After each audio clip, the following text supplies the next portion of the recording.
mental activation. Okay, we took went half an hour. Let's see if any of that knowledge from our circle of knowledge has flown into our circle of forgetfulness. Okay, and yeah, do a little bit of mental activation.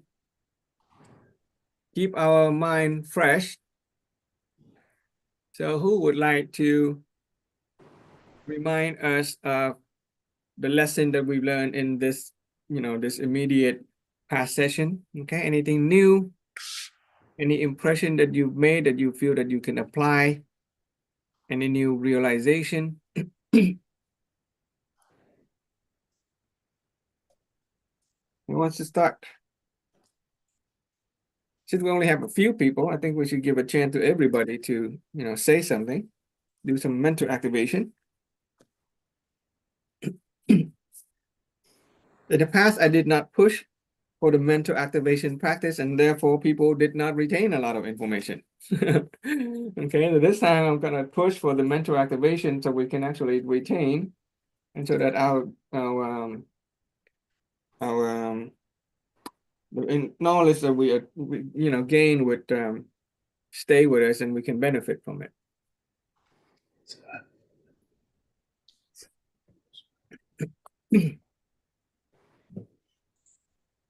Who wants to start?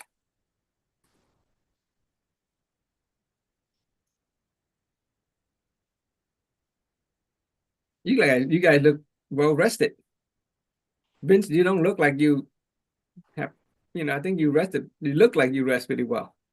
I don't know how much you slept, but you're pretty well rested. I hope so. Yeah, you look well rested, and and I think Ron looks happy and with the breakfast. I know I feel better with breakfast as well. I chatted with my wife for a few minutes. I ate for about 20 minutes or so. And then I had the time to actually lie down and did some real deep, resting. Okay, real deep rest. I did some 3 breaths and I give myself a good 7-minute rest. So let's jump back in. Who would like to, we'll just go in order of whoever that's in the Zoom. Since Vince is already on the screen, would you care to just throw something out? What did you find that is new to you? What do you find applicable? Yeah, I try to learn, to receive the message, and we can stop seeing, we can stop hearing. We just simply receive it and welcomely receive it, and that's it. Make it simple, yeah. Make it simple. That all I observed. Yeah. Yeah. Yeah. Wonderful. Wonderful. Yeah. Okay. Okay. Anybody else?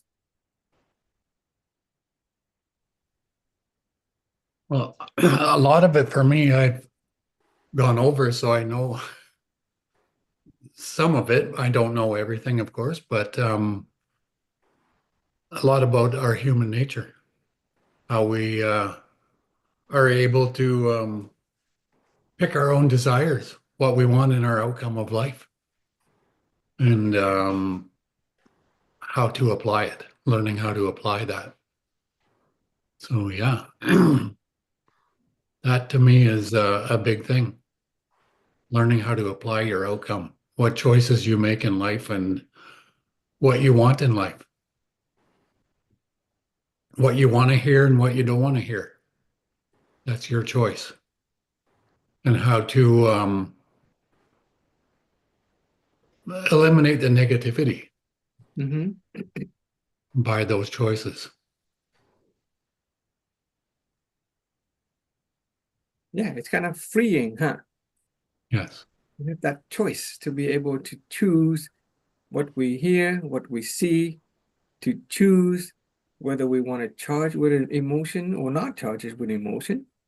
And if we are to charge it with an emotion, we can choose to charge with a positive emotion of honoring gratitude. If we are to charge with a mental charge, then we can charge it with magnanimity.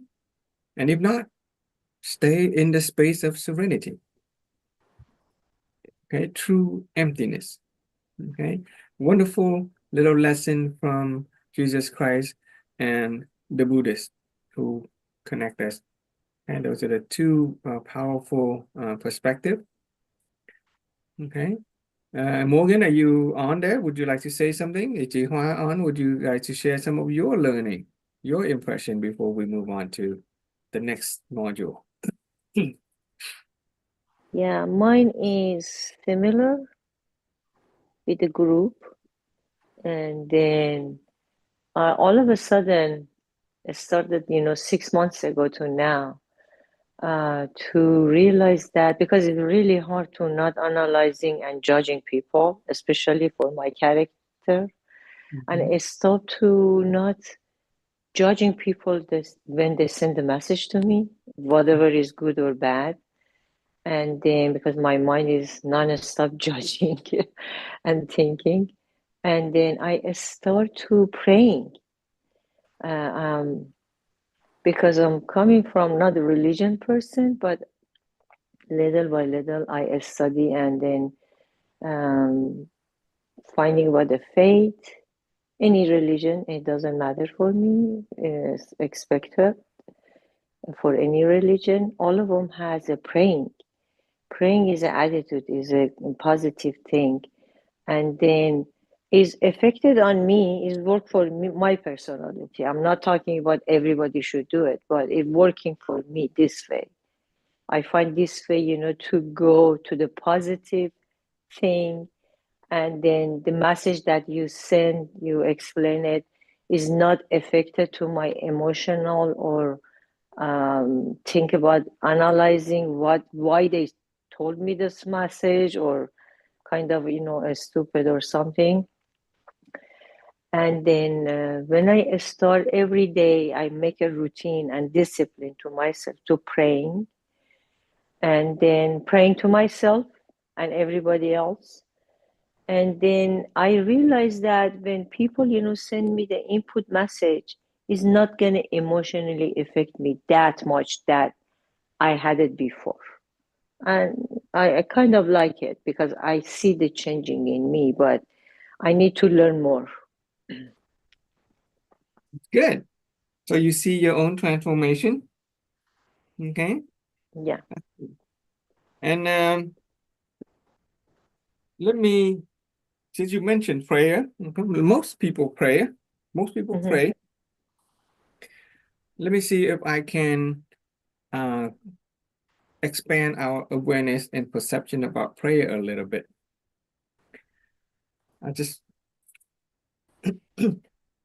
Do you ever notice that sometimes we pray and we pray and we pray for a long time and we don't get our prayers answered?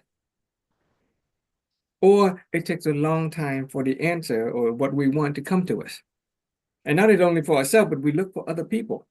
Even very religious people can pray for a very long time and they don't seem to get what they want out of the prayer.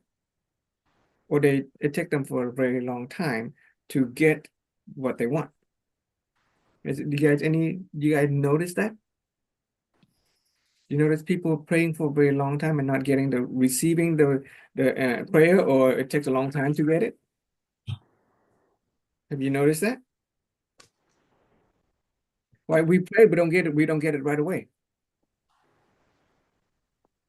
Yeah, I know this one, but I didn't pay attention to my concept when I praying, to not asking something to give it to me. I'm just praying to a kind of meditation to make me calm. Okay. And then understand not being abused or hurt. This is my subject of to praying. Not, because I believe if you need something from the world, such a money, house, something, you can make a plan and set a goal and work hard and, achieve those. You cannot sit and ask God, God, give me a case of, money, or give me the lottery ticket to be win and rich. I am never asking I'm not praying like this to get some material, because I know logically for any material things, if you need, you have to work on it. You cannot sit and pray and, you know, God give it to you immediately. But emotion, what the soul is mean, not the material thing. If something is bother you and you cannot, for example, seriously, emotionally is bothering you, you cannot get rid of that thing and non-stop is in your mind, the best way, you know, you praying to that emptiness that you mentioned in the meditation, you know, is coming to you, and then focusing on the will that you mentioned. Just listen, don't absorb it, just listen, and then don't emotional, just listen, don't analyze anything is happening around you, something like that. But you're right. I hear that many people said, oh, I'm praying for, you know, months and then I didn't get anything, or somebody just, you know, start, you know, to speaking, you know, I want this one, and immediately something is up here. Yeah, I hear about that, but it's not happening to me. Both of sides. Well, I think you are very fortunate, Morgan. Okay, you have a very mature understanding of prayer. Okay, you have I very hope so. mature understanding of prayer, because a lot of people, their understanding of prayer is incomplete. Many people pray asking for, you know, some very logical things like good health, peace, right? Happy relationship, to pass an exam, get a job. Those are all perfectly fine, because God already promised that if you ask, you shall receive. If you knock, doors will be open to you. That is a promise on prayer. Okay? Whatever you ask, you shall receive. Whatever you, whenever you knock, doors will be open to you. Not only that, God says, I am the Alpha and the Omega. God is the beginning and the end. God is outside of time. Basically, God knows us even before we know ourselves. God knows the future and the past. God knows what we want even before we ask for it. Okay, so God knows what we want. Number one, we put that together, take a little bit of wisdom and thinking. Number one, God knows what we want even before we ask. Number two, God promises that what we ask, what we're going to get. So it's a guarantee that we're going to get. Yet why do people not get? Why do people not receive? It is simply because there is two parts of prayer. There's a causality of prayer as well. Okay, it's beautiful. The natural law of causality operates everything, including prayer. There's a seed and the fruit. The seed of prayer is simply the asking. Please give me peace. Please give me health. Please give me whatever it is. That is the asking, the seed. But at some point, that seed will sprout into a tree and it will bear fruit. And then you have to come and you harvest the fruit, right? With humanity is that we are focused on the asking and we actually don't focus on the receiving. We're too focusing on the asking and we don't focus enough on the receiving. God could have given us the answer to our prayer long ago, but because we don't focus on the receiving part, the answer to our prayer just slipped right by. It's kind of like buying stuff on Amazon. We know what we want. We get on Amazon, we place an order. It goes up to the server. Right? Our prayer goes up to God. God knows it, and God sends the package to us in the terms of peace, in the terms of happiness and health and whatever. Just like the Amazon sent a delivery guy to our door, the delivery guy has to knock on our door and give us our package. But instead of opening the door, we sit on a computer and we say, where's my order? Where's my order? Let's check my order. Oh, no order. Let's submit another order. Let's keep on asking. We think that the act of asking is going to get us the receiving. No, God already knows what we need.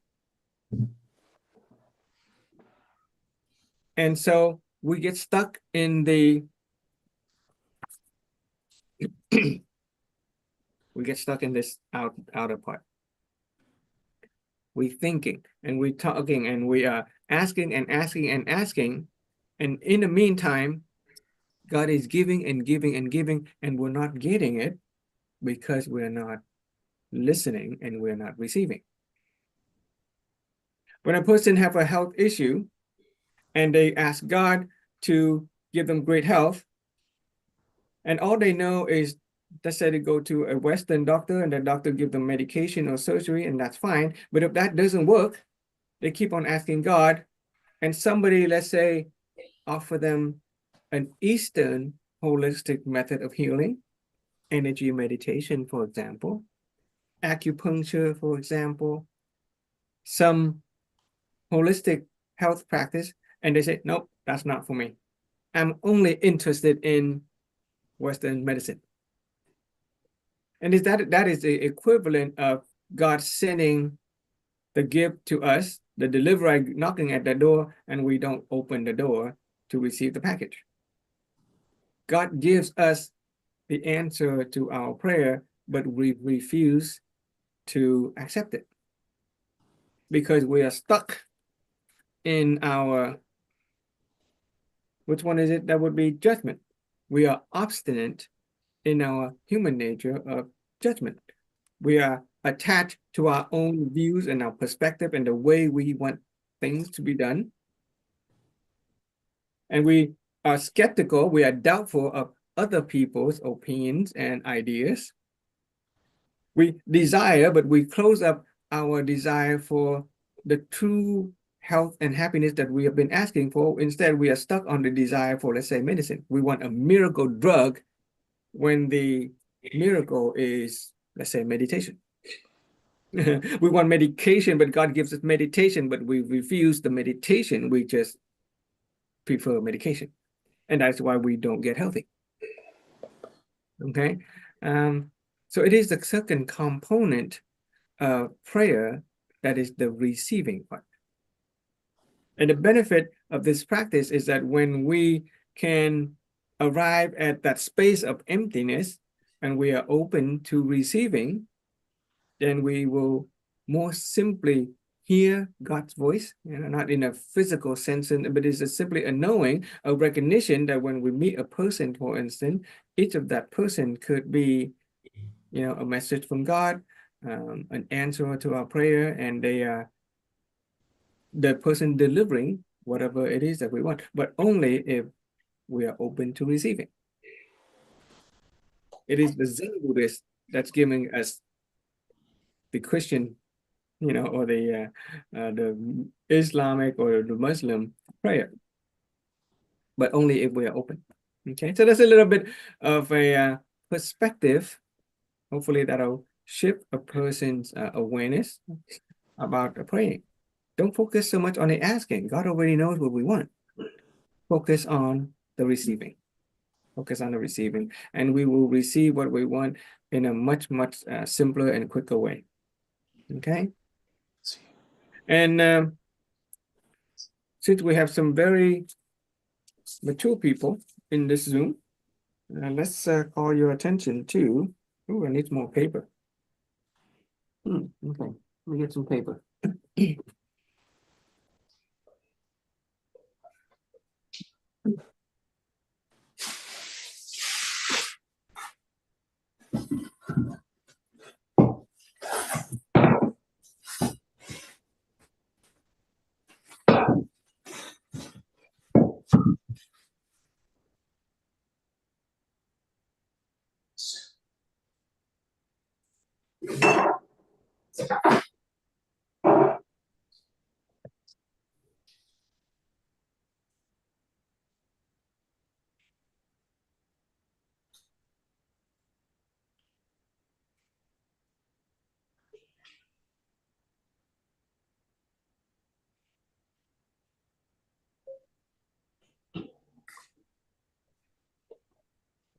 Okay. Paper.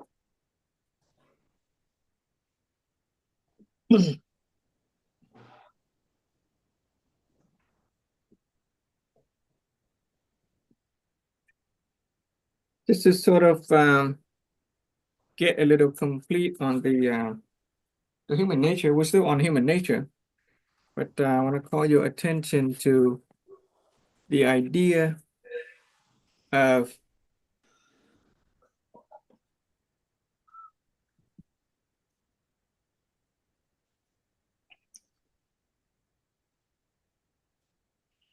proactive and let's use the word responsibility.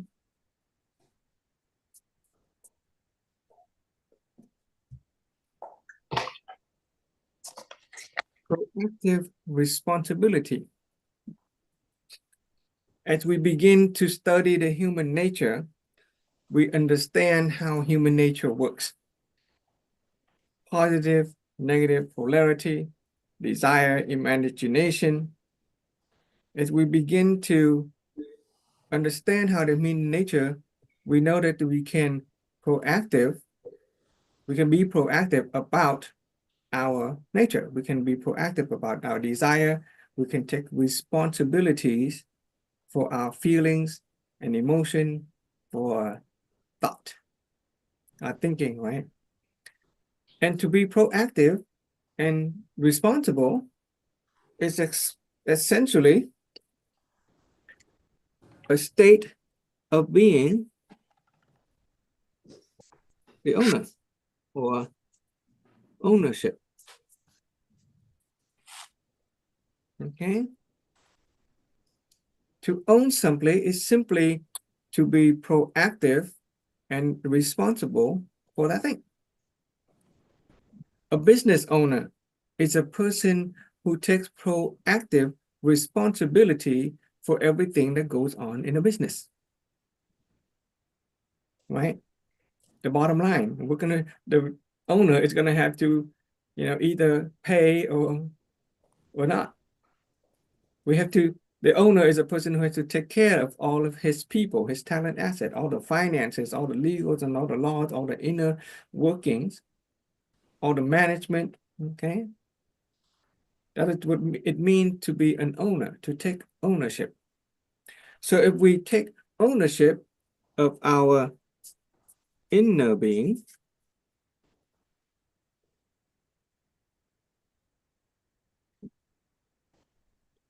we essentially understand that we have this true nature, true nature. We understand that we have the human nature.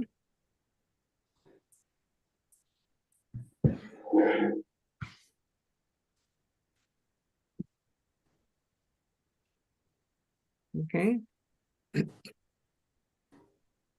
And to clarify that a little bit more, the human nature is made up of the mind and the emotion.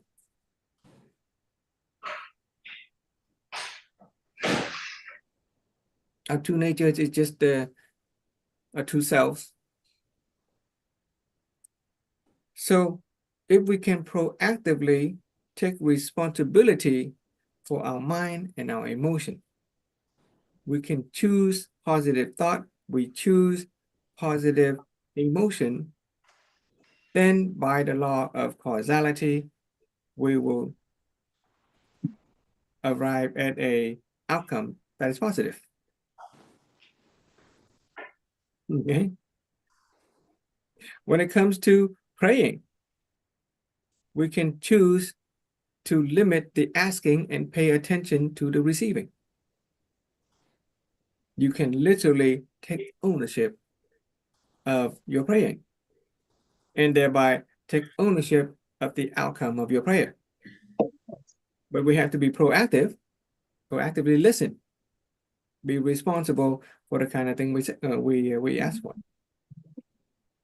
Okay, so that's just kind of a lead in to the next part on the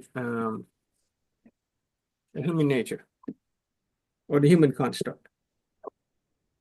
Okay, so the human construct, we have three blocks of spiritual and intellectual energy that both the Christian religion as well as the Buddhist religion will teach, but they say it in different ways. In the Christian teaching, there's the law of the golden rule, right? It's not said golden rule in the Bible, but it says that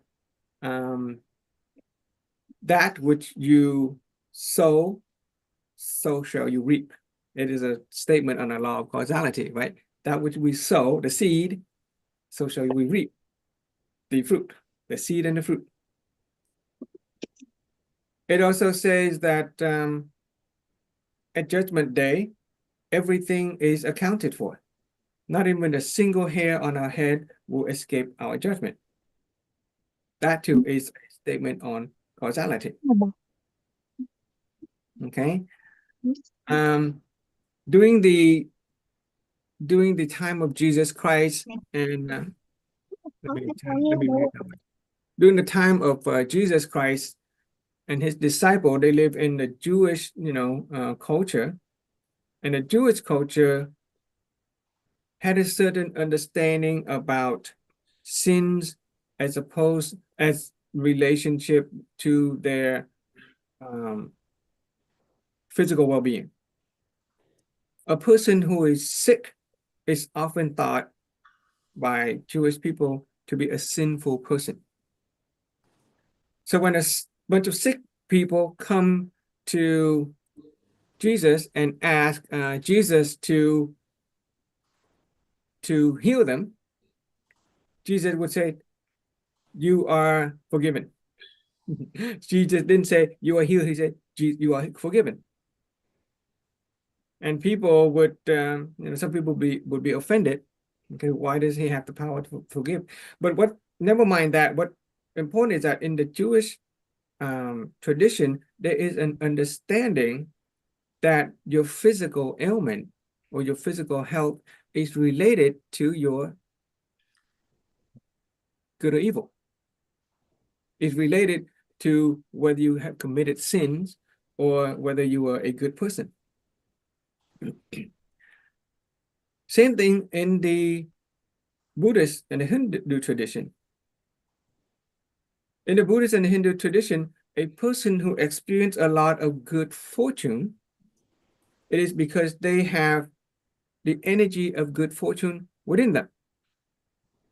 That they have a lot of positive, spiritual, ethical energy within them that attract good fortune into their lives. A person who experiences a lot of bad fortune, on the other hand, is a person who has a lot of negative energy, negative ethical energy within them, and therefore they attract bad fortune.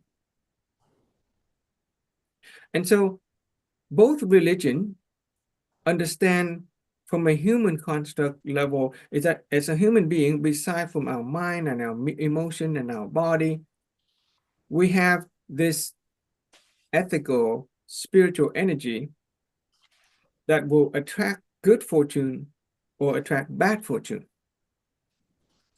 And where does those energy come from? It comes from our interaction with other people. It comes from the good that we do to other people. So in this sense, we can think of it as accounts. We have three different accounts. As human beings, we have a good fortune account that contain all the seed of the good deed that we have done. Okay, so every time we do a good deed for another person, we help them, we make them feel happy, we make them go positive. Okay, when we help a person go positive on their scale of human nature. We make them happy in general, right? We make them happy and positive. When we help a person become positive, then we also, by law of causality, deposit a seed into our good fortune account, like a credit system, a bank system account, okay? But in the spiritual sense, whenever we cause another person to be positive, we help them, they become happy or something like that, then we deposit a seed in our good fortune account. And after a while, if you do a lot of good for the people, when you help a lot of people, you make a lot of people go positive, we also accumulate a lot of positivity in our good fortune account. And we have a lot of positive in our good fortune account, we can expend it very easily, very simply. We can receive positivity into our life. Good things come to us. The golden rule, do unto others what you would have done unto yourself. So if you do a lot of good things for other people, a lot of good deed, then good deed is going to come back to you. On the other hand, a person who has a lot of bad fortune in life, they experience a lot of undesirable circumstances, poor health, relationship issues. Then in the Buddhist sense, they say that that person had committed a lot of negativity in their lives. They have accumulated a lot of bad seed in their bad fortune account. And when a person's bad fortune account is overflowing with bad seed, yeah, some of them is going to sprout and they're going to start attracting a lot of negativity in life. Poor health, physical, mental, broken relationship, bad finances. Right? So, law of causality. And then there is, with the Buddhist perspective, there is the idea of merit, which is another type of spiritual account that has to do with your wisdom and understanding. If a person engage in the kind of activities that cause other people to expand their awareness, elevate their wisdom, then they are going to start to deposit a lot of energy, a lot of into their good merit account, spiritual, intellectual merit, okay? Intellectual merit. And when you have a lot of intellectual merit, you will more simply understand concept like the truth within, emptiness of being, because these are very high energy in frequency. It takes a high energy of spiritual merit, ethical, intellectual merit in order to understand it and grasp it. A person who has a lot of merit in their intellectual account will more simply attain a state of enlightenment. Okay? This part of the human construct, there is the ignorance part. So instead of being ignorant, which is delusion, people who have a lot of negativity in their ignorance scale, people who cause a lot of people to be delusional, they will attract, they will decrease their the intellectual account, and then they too will become deluded over time. But a person who can help other people expand their awareness, raise their wisdom, attain enlightenment, will increase their account in the merit, the spiritual, intellectual merit account, and they will experience clarity leading to enlightenment, complete realization about everything and everything, total awakening, which is the word for the Buddha. Okay. Yeah, that is another part of the human construct, and we will refer to that energy, time and time again, in order to help us explain why some people seem to be more fortunate than others. Last night there was a question on fate. Why does fate? Why does some people seem to have bad things happen to them, even if they don't seem to do anything bad? Well, the only way to explain that is to allow for the possibility of a life that is longer than this life. Okay, there's a possibility of a life that is longer than this life inside this body. This body is, 80 to 100-year-old in terms of physical lifespan, but there is a life inside this body that extends beyond the physical limitation of the physical body. There's an understanding in both religion that after this body disintegrate, goes back to the earth, something lives on. Something on an energetic level. Christians call it the soul. Most Christians believe in this continuation of the soul beyond this lifetime in the future, but they neglect that the soul also exists the other way in the past as well. Why do some children get born with congenital defect? They are born and immediately they are diseased. Some children are born in a war zone, in a abusive family. They haven't done anything. It's not their fault. They haven't done anything. They're innocent.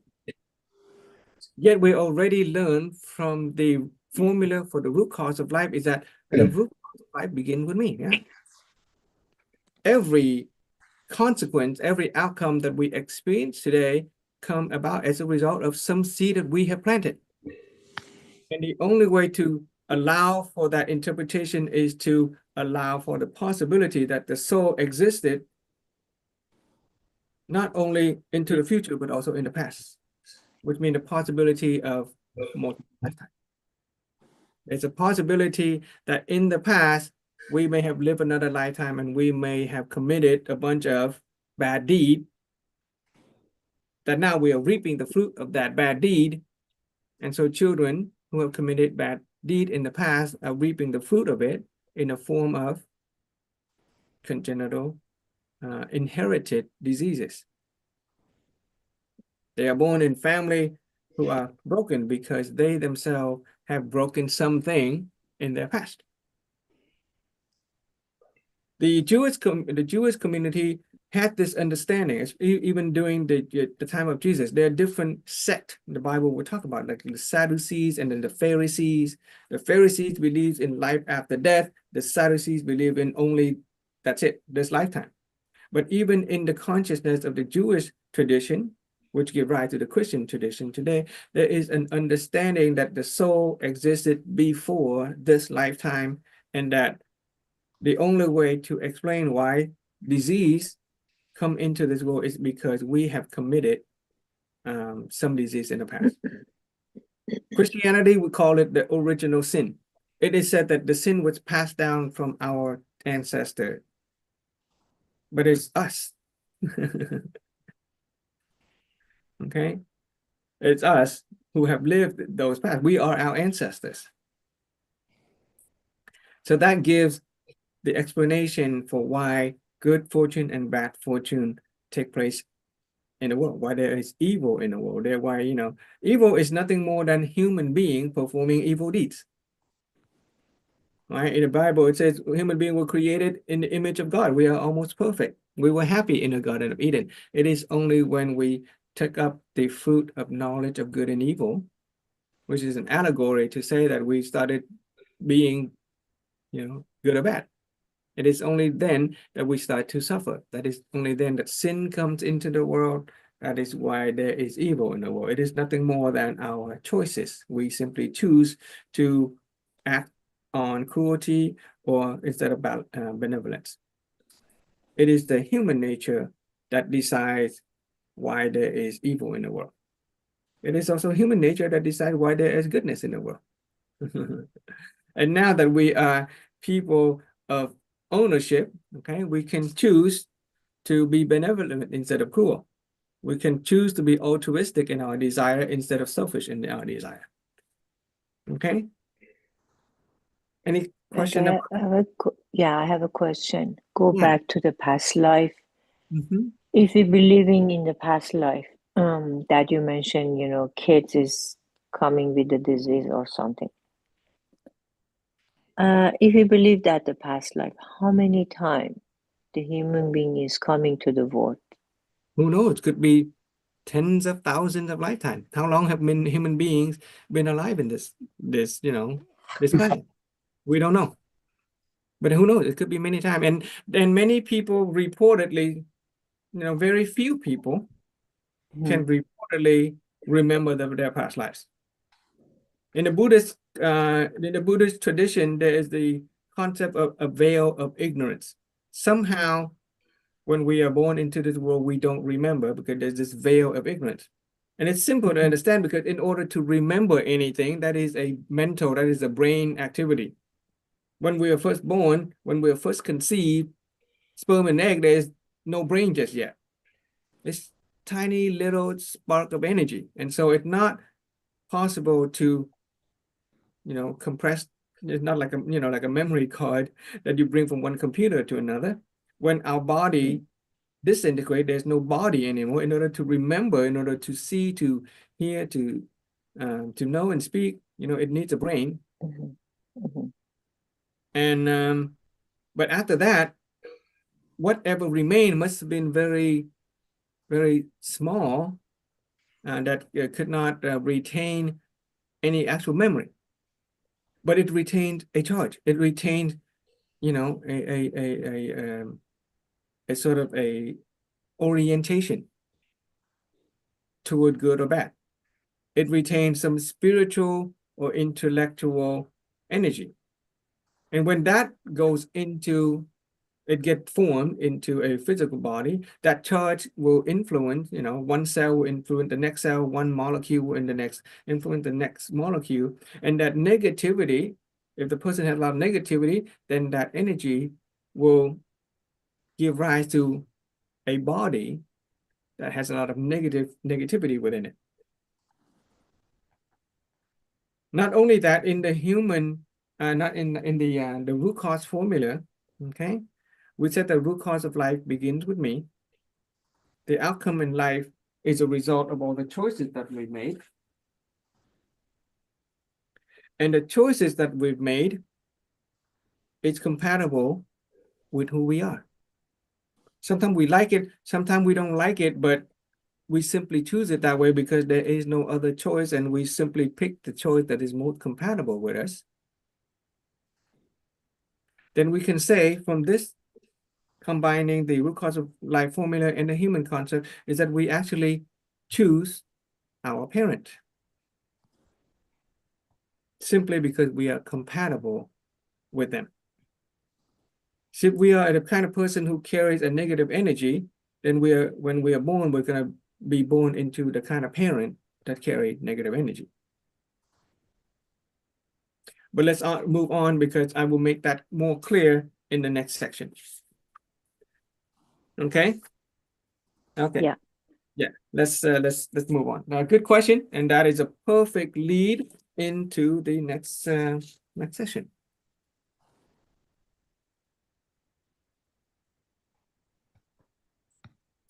Okay. So let's draw some pictures.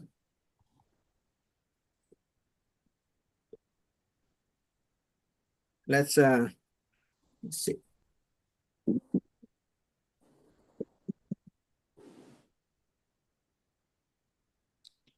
Draw a rectangle.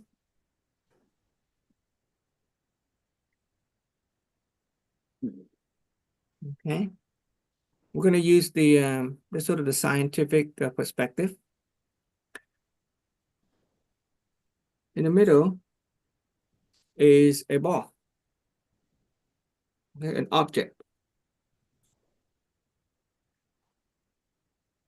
a physical material object. Okay, this is a physical material object.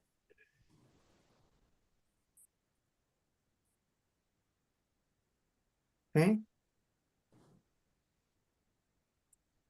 You know what? Let's do a different color. Let's do a different color. I think I like a different color. Let's do this one. Let's make an object a different color. So we still have this black rectangle. Okay. And let's use green to make it stand out a little bit with this object. Okay. This is an object, a physical material object. Okay. We call that the observed object. That's what an object is, something that is observable.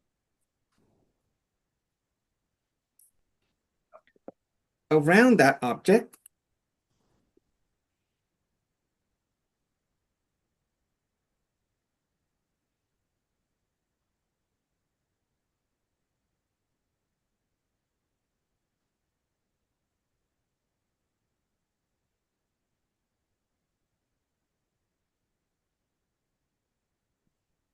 okay, around that object, just pretend that there is only one object to be observed. And so around that object is empty space. Okay. Empty space. Okay, there's an observed object around that empty space. Now remember, in the root cause formula, the interaction on the object, right, the pen. In order for the object to be an object, in order for this pen to be a pen, what we need is an observer. So this is an observed object. And then let's draw a sort of an eyeball. Okay, an eyeball, eyelashes. Okay, and the eye is observing the object. So this is called the Observer. observer. Yeah, perfect. The observer. Right, in the scientific perspective, in order for an object to be an object, there has to be an observer. Otherwise, it's nothing. Okay. Outside of it is empty space. So by definition of an observed object, it is a physical object in space, then it would be something that we can see. Okay. To observe it is to be able to see it. We can maybe sense it.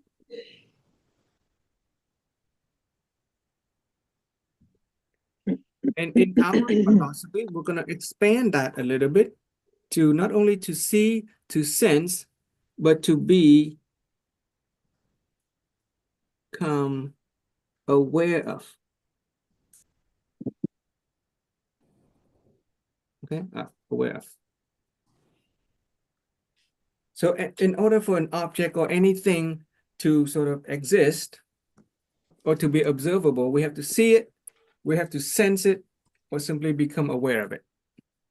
Even if we cannot see it, even if we cannot sense it or measure it, at least we are aware of it, then it can be said to be observed. And it requires an observer to observe an object. Otherwise, if there is no observer to observe an object, then it is equivalent to empty space. Okay. So what we have here is two entities, so to speak. One is a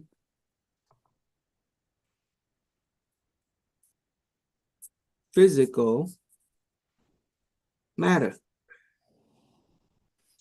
Okay, physical matter are the stuff that we can observe. Our body we can observe, you know, we can see, we can sense, we can measure it. If this is a ball, we can even weigh it. Physical matter, physical matter. And then there is the other stuff, which is empty space.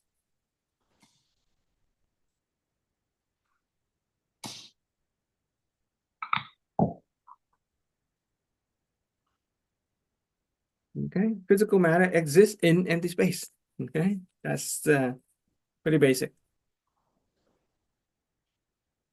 Now, interestingly enough, okay, let's do another one. So this we're talking about physical matter.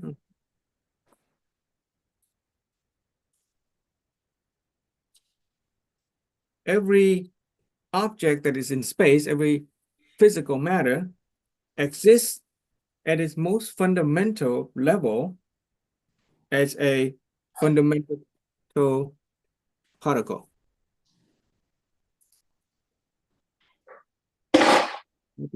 Right? This is science, right? You've heard about this in high school and college physics.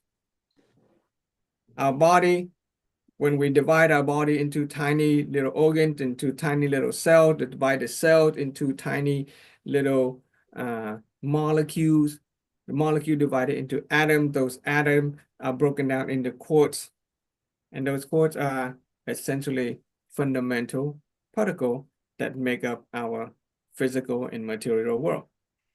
Okay, those are the physical matter in our universe. When scientists observe the physical matters of the universe, they notice that they actually never stand still. They are always moving.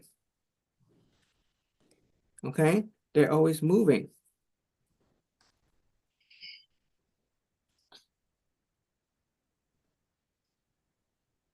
Or another way of saying, they are vibrating. Even if they don't move from one place to another, they are vibrating. They are oscillating. They are vibrating. The particles themselves are vibrating. And that particle vibrate at different frequency, right? Some of them vibrate very fast, some of them vibrate very slow. And scientists can measure the vibration by what they call the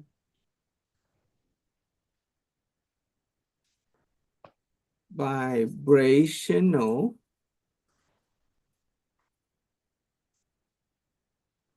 energy frequency.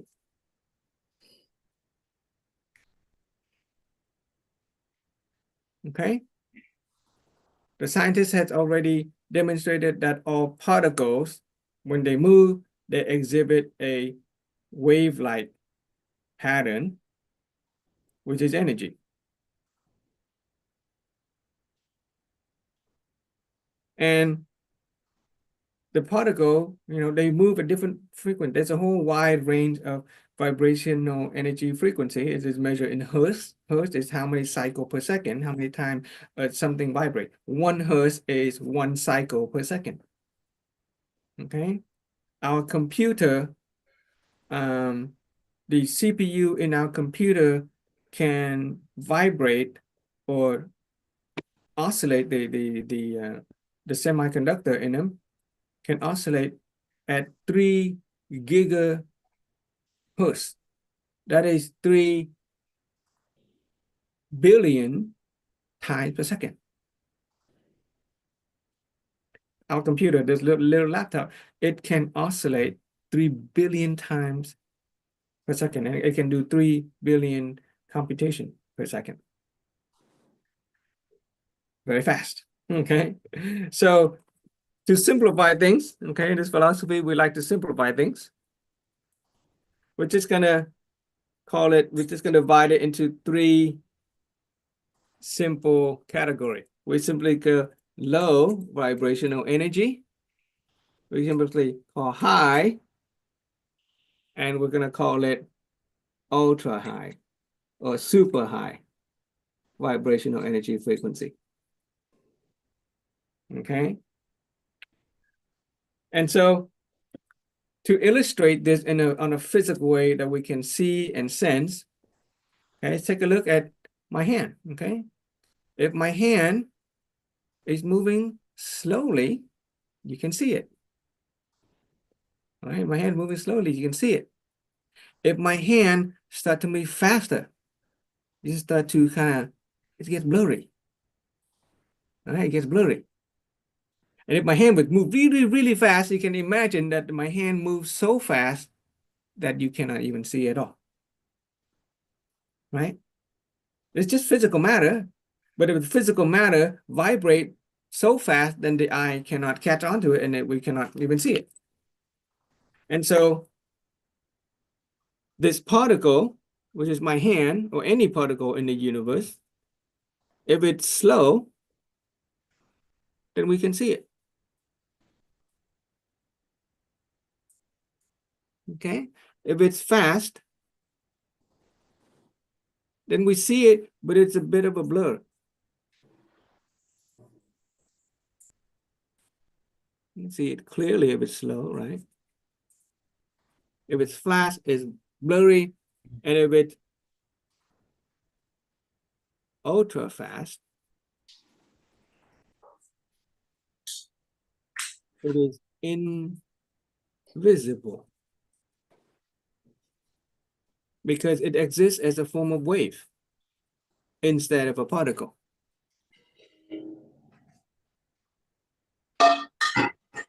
Okay? Can we see sound wave? We can't see sound wave. Can we see radio wave? We can't see radio wave because they're really fast. Okay? Now here's the thing about the observer, the observed object, and the empty space, and the vibrational energy frequency.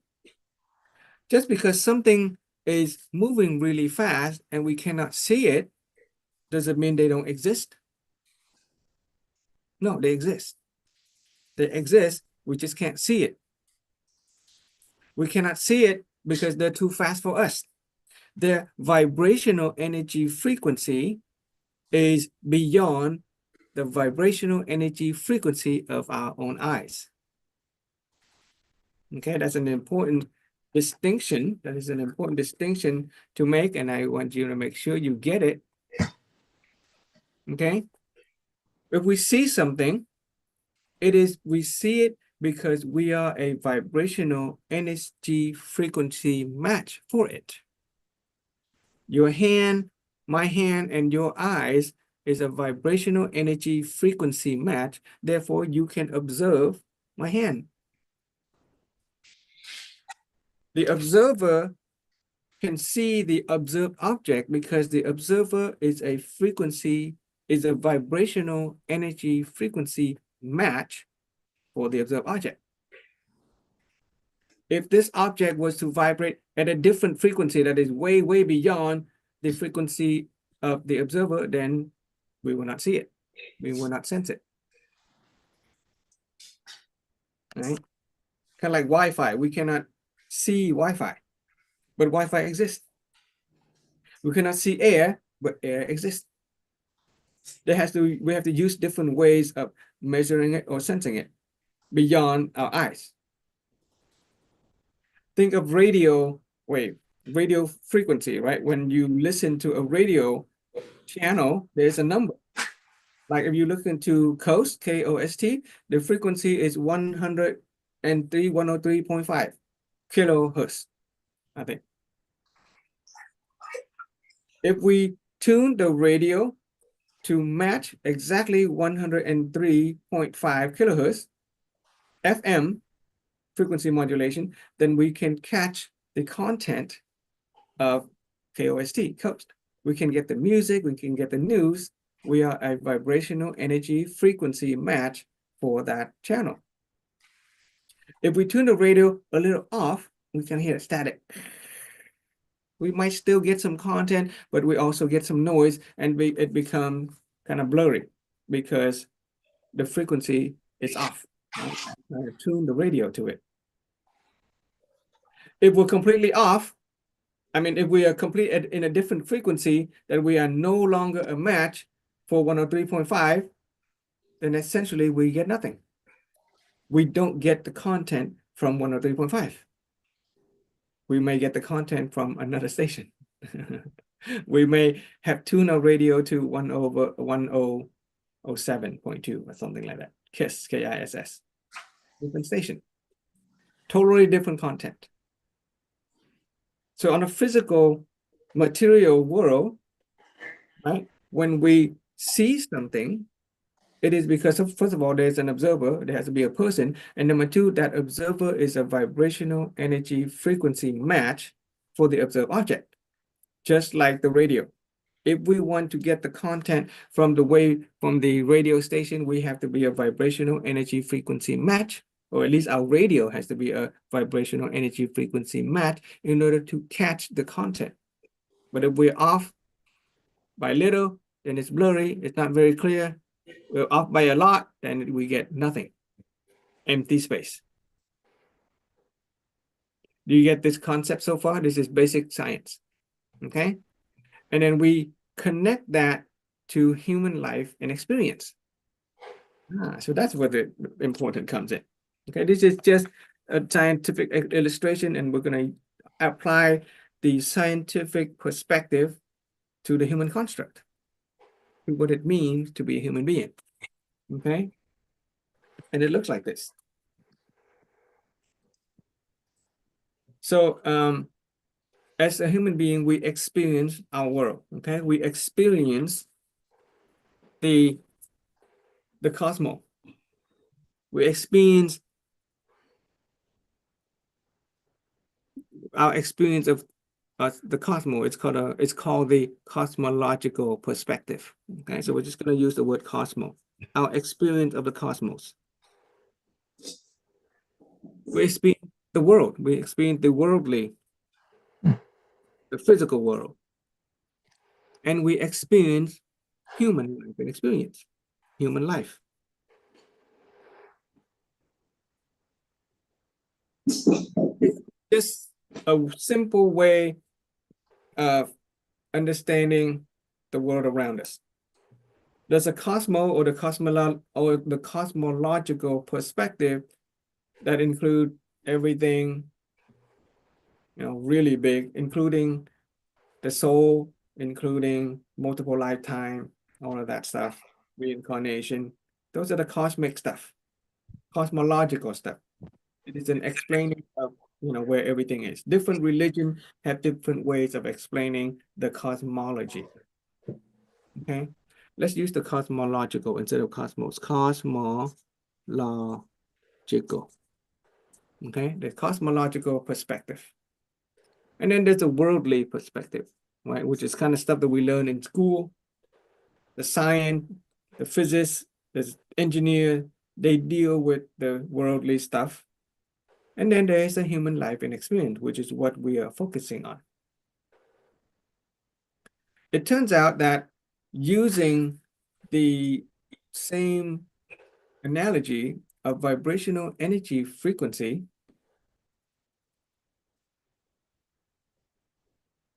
our experience of the world is also determined by our vibrational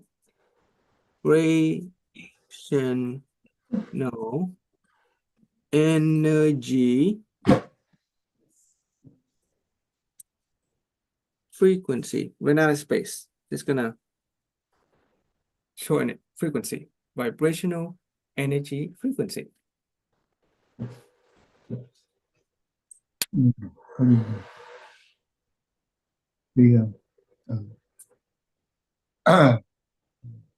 Okay. If our if our vibrational energy frequency is low, okay, we can have our vibrational energy frequency to be high, or we can have it ultra high. And how low or how high our vibrational energy frequency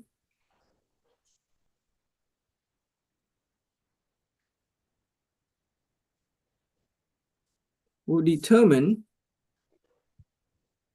our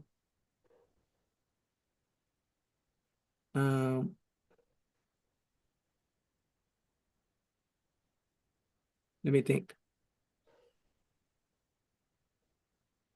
It will determine the state of inner being. Okay, and our state of inner being could be negative if our vibrational energy frequency is low. It will correspond to a state of inner being that is negative. If our vibrational energy frequency is high, it will correspond to a state of inner being that is positive.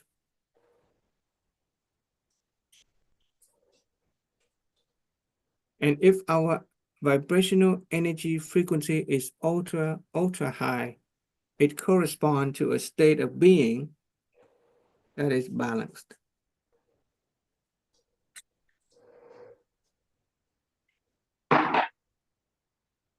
Okay? Remember, in the human construct, the inner being, when it is highly balanced, it is like light wave. Very high frequency waves, but does not oscillate very high or very low. It does not go positive and negative. If anything, the positive and negative is very little because the energy frequency vibration is so fast, so high. Our state of inner being is determined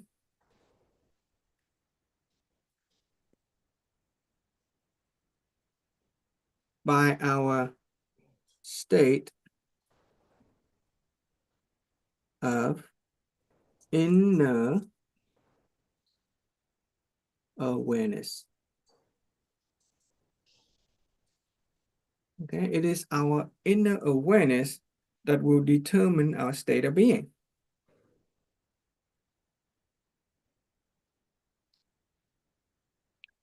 When it comes to our state of being, it's related to our body, our emotion, our mind.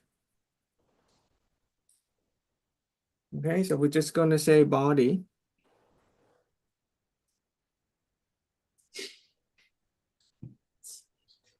When our state of inner being, our mind and our emotions are positive, well, guess what?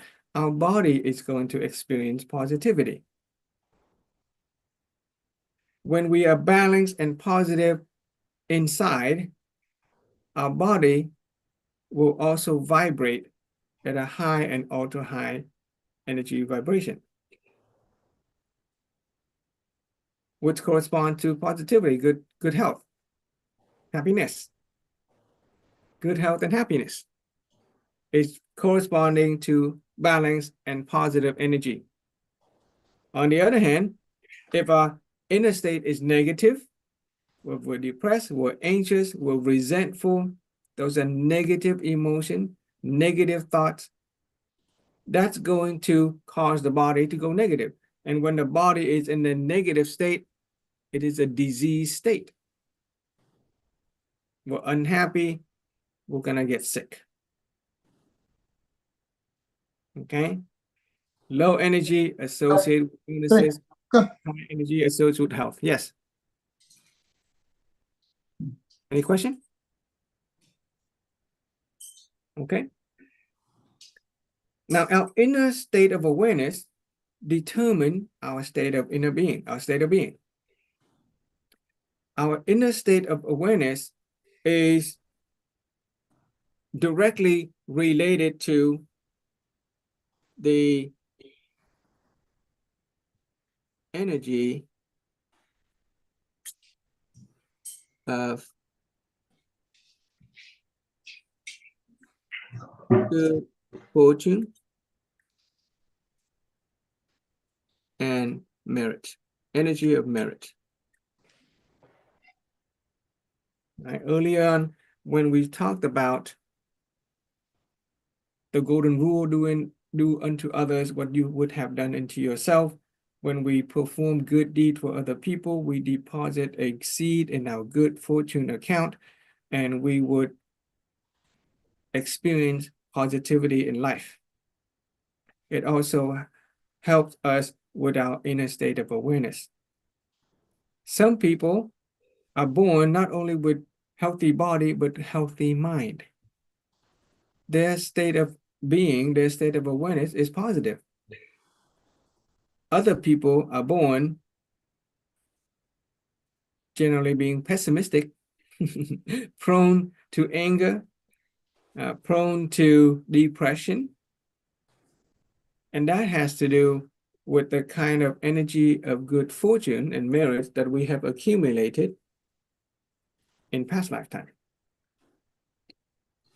You notice that senior citizen, older people, notice that older people are generally, we expect older people to be more at peace. We expect them to have greater wisdom, greater clarity. We expect their inner awareness to be of higher energy vibration. But only if they have allowed themselves to accumulate positive energy of good fortune and positive merit by helping other people throughout their lifetime, performing good deed and raising other people's awareness.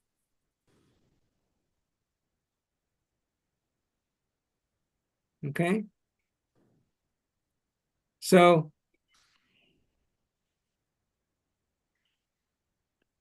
that is a discussion on how the vibrational energy frequency that we carry as an individual, as a person within our inner being, it will attract positive circumstances or it will attract negative circumstances in our life.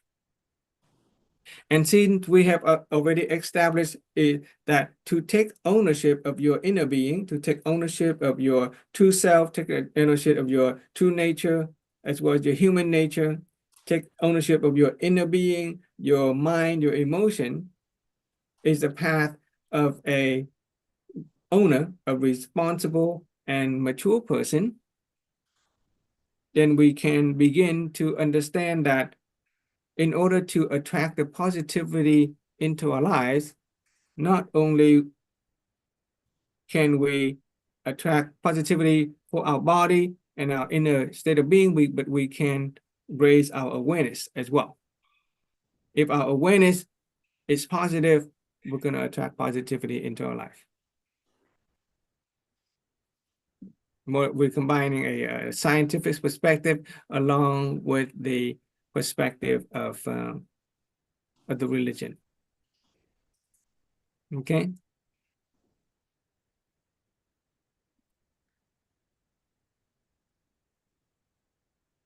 So let's take a quick look. That is our awareness of space and time. That is, this is called the principle. There's a name of this principle.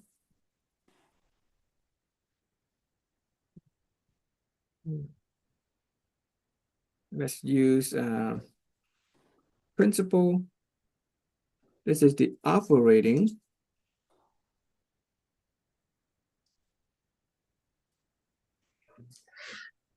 principle of the conscious mind. The conscious mind, our inner awareness. If our inner awareness is balanced and positive, then our state of being, which is our emotion and our mind, will also be positive and balanced, and thereby our body will also be positive and balanced and of high and ultra high vibrational energy frequency. The operating word here is the vibrational energy frequency. Okay, so all we got to do is make sure that we have a vibrational energy frequency that is high and ultra high. And we already give that to you. the energy of serenity. That is an ultra high, ultra balanced energy state. The energy of magnanimity, very high balance, very positive. The energy of honoring gratitude, very high energy frequency state, very positive. And so if you go through the day and just cycle through those three energy, being at peace, being magnanimous with people, being grateful for everyone and everything, then pretty soon our being is going to be positive, our body is going to be healthy, and we're going to experience positive, happy circumstances in life. Across the human life and experience perspective, as well as the worldly and our cosmological perspective as well. Okay.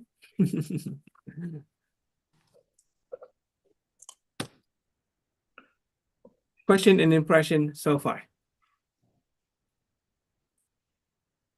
Question and impression so far. Before we move on to our awareness on and perspective in time. Okay, this is space. We're talking about space, right? Empty space and object. But let's talk about the thing that we may not touch or see, but we can feel, right? Happiness.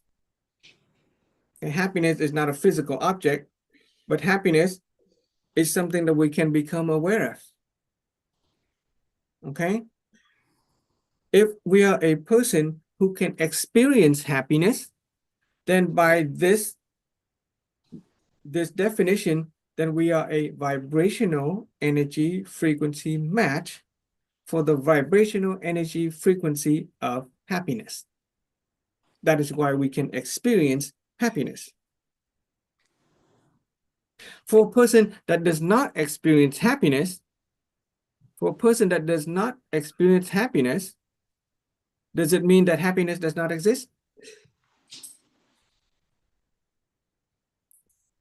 For a person that does not experience happiness, doesn't mean that happiness does not exist. Happiness exists.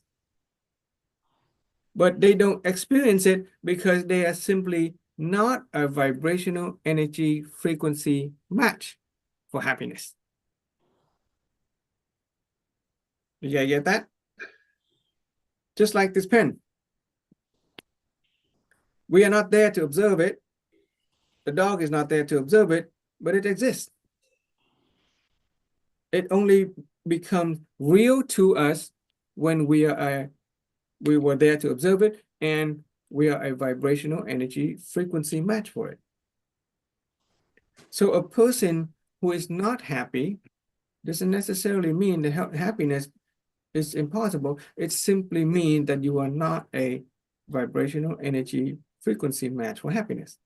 So all you got to do is get yourself to be in a vibrational match with happiness. What about good health? A person who experiences good health is a person who is a vibrational energy frequency match for good health. Right? Yesterday, we defined good health in terms of the physical, the mental, and the social well-being. And all of those are associated with high and ultra high energy frequency. So if you're not in good health, that doesn't mean that good health is impossible or doesn't exist. All we got to do is get ourselves to a vibrational energy frequency match for good health. And we do that with this formula right here. If they want the body to be in good health, which is high and ultra high frequency, then our inner being has to be positive and balanced. And one way to do that is to increase the energy of good fortune and merit. Help other people become healthy, and thereby you will deposit a seed in your good fortune account with respect to health. Raise other people's awareness and wisdom with respect to health, and thereby deposit a seed in a good merit account. And so we will more readily experience good health. by way of this formula. What about material wealth? A person who is materially wealthy is simply a vibrational energy frequency match for material wealth. It does not mean, and a person who is poor is simply not a vibrational match. It doesn't necessarily mean that wealth doesn't exist. It simply means that we are not a vibrational energy match for it yet. And so all we got to do is become a vibrational energy frequency match for material wealth. And how do we do that? Using the operating principle of the conscious mind, using the energy of good fortune and merit. That which we sow, so shall we reap. So if we want to be materially wealthy, guess what? Help other people become materially wealthy, and thereby depositing a seed in our good fortune and good merit account in terms of material wealth. And over time, the more you help other people become rich, the more your energy in that aspect of life will become full, and you'll be more readily able to attract material wealth into your life. And one way that we taught how to do that is through the 7 holistic wealth. Inner awareness begins with wisdom. Expand our awareness, that'll raise our wisdom. The next candle in our holistic life is attitude. Attitude of serenity, attitude of magnanimity, attitude of honoring gratitude. All positive, all highly balanced energy state. Energy, vibrational energy state. And as we have good wisdom and we have great attitude, we start to manifest ourselves as a person of wholesome character. The character of authenticity, the character of humbleness, of joy, of hope, of trust, all inner state. Emotional, positive emotion state, positive mental state. And when our emotion and our mind is positive, and our body will become healthy. And when we become healthy, we can acquire new ability how to make money, ability how to do business, how to invest, and then money will flow into our life. That is the formula for to become materially wealthy. And yesterday we said that a person who is holistically rich, it's impossible to become materially poor if you're holistically rich. And the operating principle of the conscious mind, using the understanding of energy of good wisdom and merit, helps us generate those positivity within our being so that we can attract physical material wealth into our life. Does that make sense?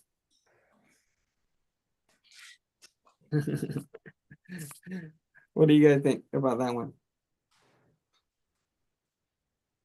That may be a little new for some people. It may, if it falls into your circle of I don't know, that's fine too. Okay, now that becomes part of your knowing. You didn't know before. If we go over it again, and maybe the 3rd or the 4th time, it'll go into your circle of I know that I know.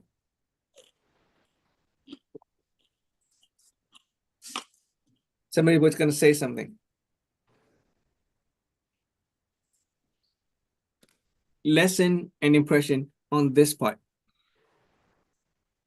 So no longer it's about fate.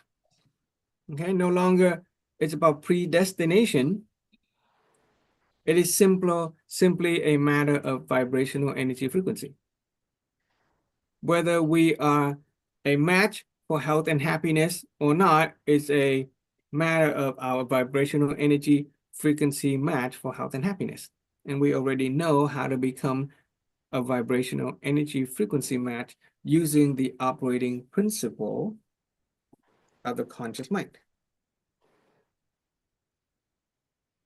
Later, we're talking about the operating principle of the subconscious mind.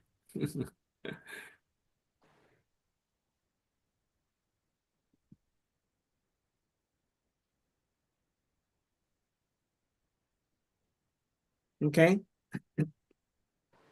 So since we're on material, rich, let's say a few things about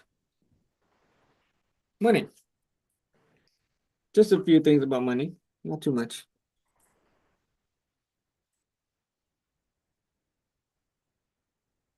And how we can use the operating principle of the conscious mind with respect to money. Why am I starting to lose all my pens? Okay. There we go. All the pens are in here. Okay. So let's talk a little bit about money.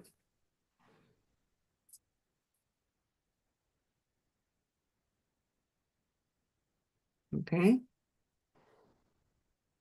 Using the operating principle of the conscious mind, what do we use money for?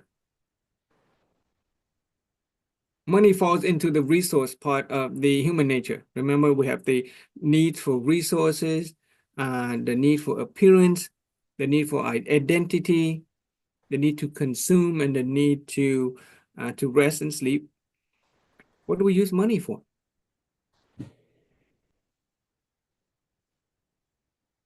Is it not to buy some kind of quality of life? Right? Do we not use money to buy a house, a car, all of that in order to improve our quality of life? Right? And the quality of life, to simplify it, is nothing more than our health, okay? Our inner being, which is our mind and our emotion. And then our relationship. Do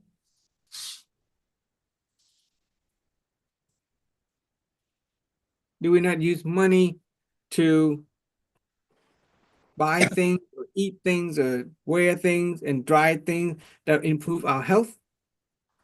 Do we not use money to improve our inner being, make us happy?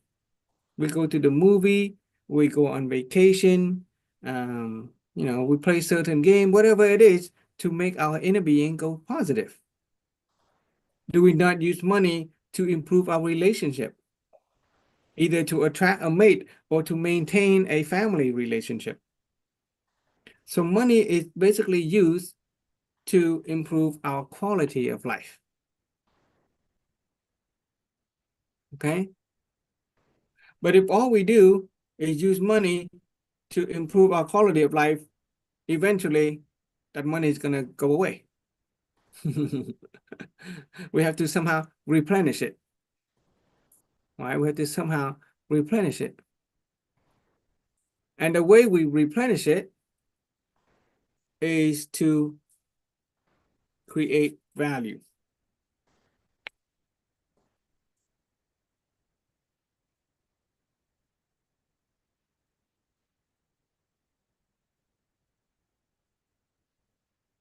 We create values for other people. We go to work. We own a business. We invest in money into providing some services or products. If we're not an owner of a business, then we are a part of a business that provides some values of life to other people. And by the law of the golden rule, that which you sow, so shall you reap. If we sow the seed of value by creating some values in terms of product or service for other people, we receive in return.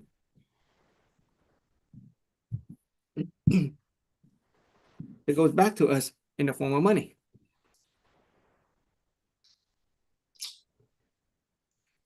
Similar with the quality of life. We use money to improve our health, our inner being, and our relationship. And when our quality of life is improved, we use that to make more money.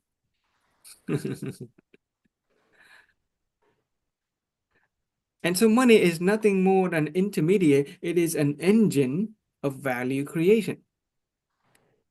It is an engine of the quality of life. And it operates on the operating principle of the conscious mind. When we create value for other people, we cause them to go positive.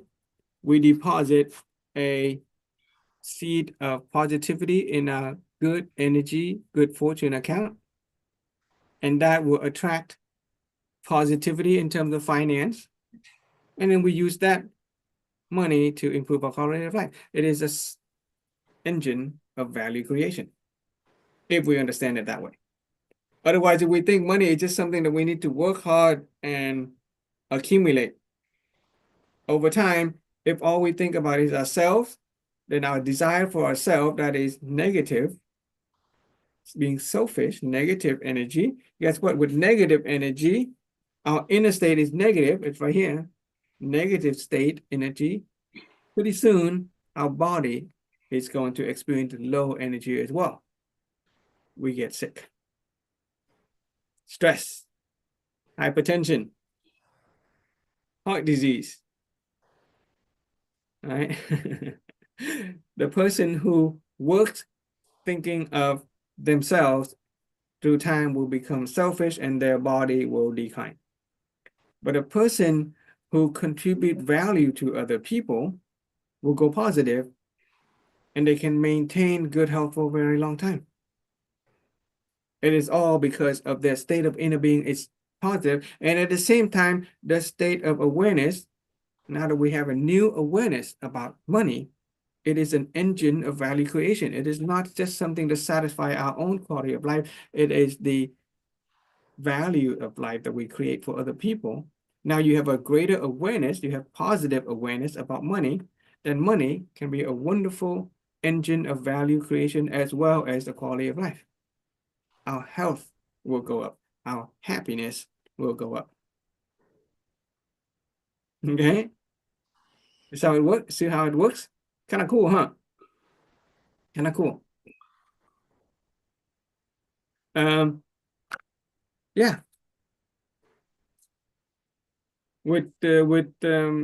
Yeah.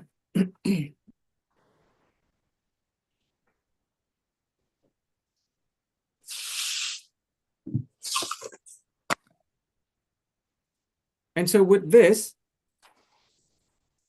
there comes the idea. Hang on, let me, yeah, let's talk a little bit about time. Talk a little about time. Everybody's off the camera now. Anybody want to get back on the camera?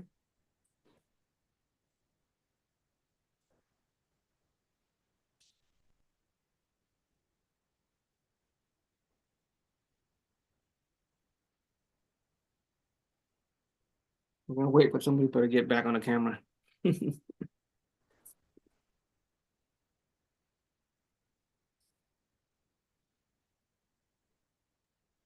My camera is off, but I'm listening to you. Are you still listening? Okay, great. I just want to make Yeah. sure you're there. Everybody got No, quiet. no. I don't want to, yeah, I don't want to, anybody see me in the early morning, but I'm listening to you. I'm listening to. Okay, thank you guys. Okay, great. Okay. So let's talk a little bit about time. Still in the same. I'm listening to you and I'm just running. I'll be back in my home. Oh, okay.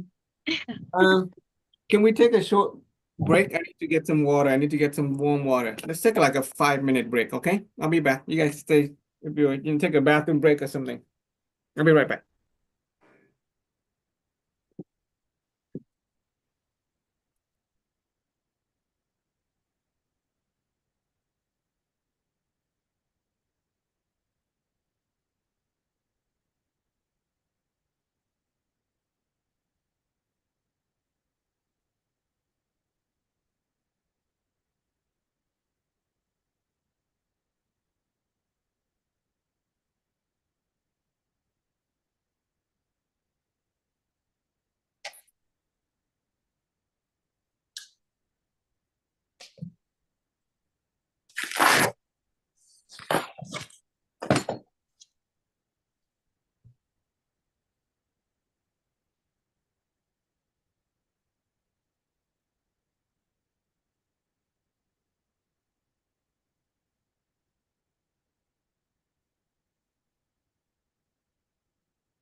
So this discussion on vibrational energy frequency, I can understand it can be a little new to a lot of people. What are your impression about it, guys? What do you feel when I say that you are a vibrational energy frequency match for happiness? Or if you are a vibrational energy frequency match for illness? Can I get some impression?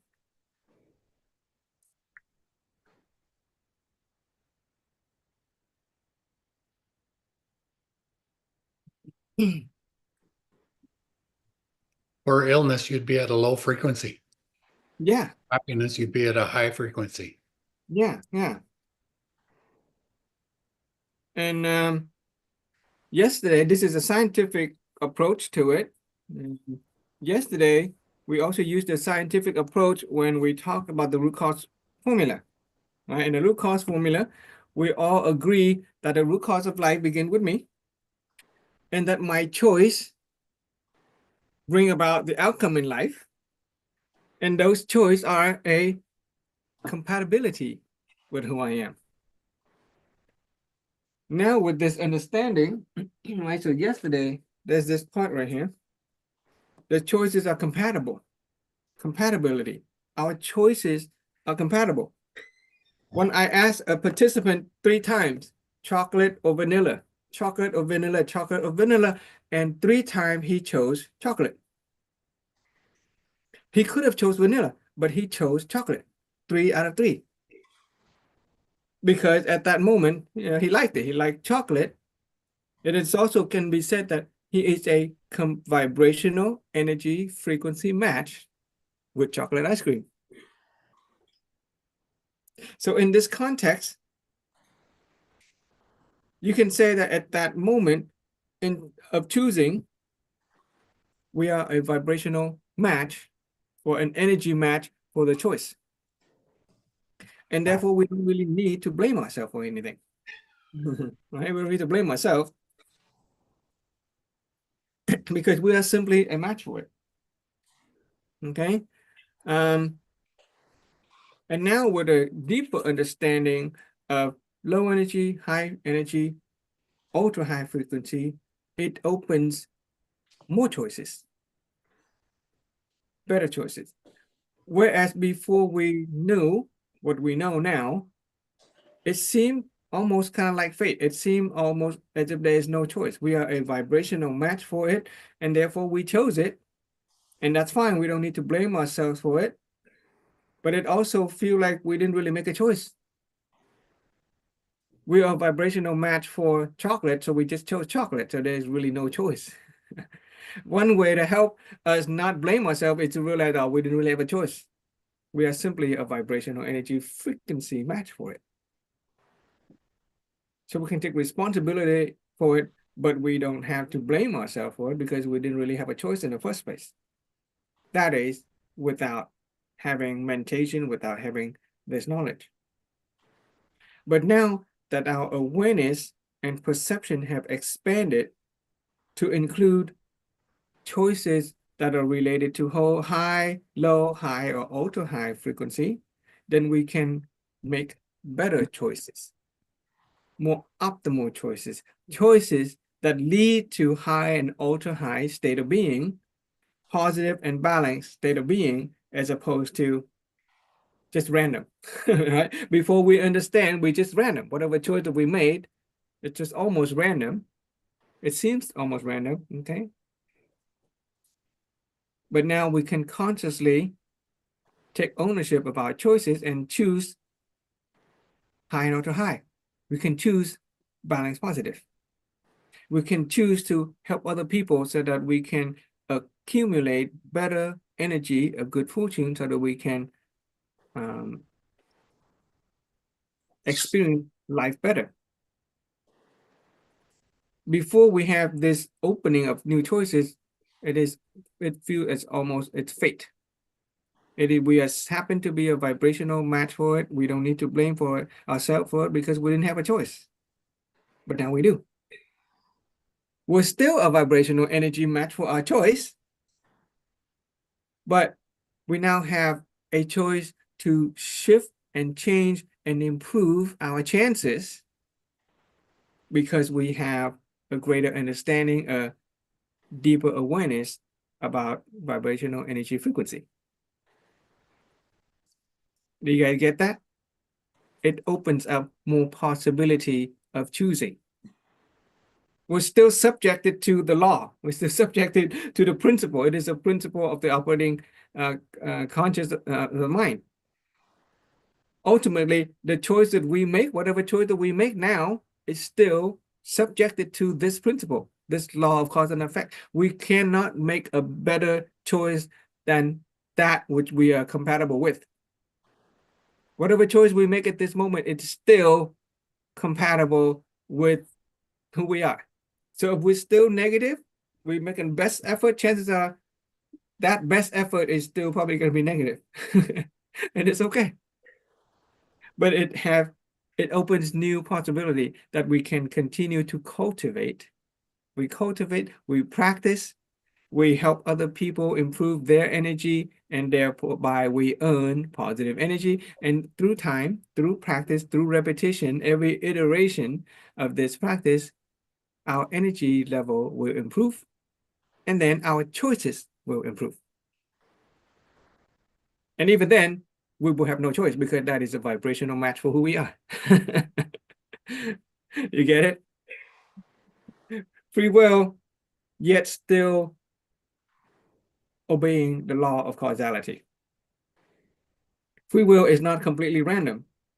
Okay, free will still obeys the law of causality. That's how God works. He gives us these laws, just like the law of gravity, right? We can choose to fight gravity, jump really hard, fly really high, but we still have to pay the price. But if we're clever, we're smart, we can learn to minimize the cost, right?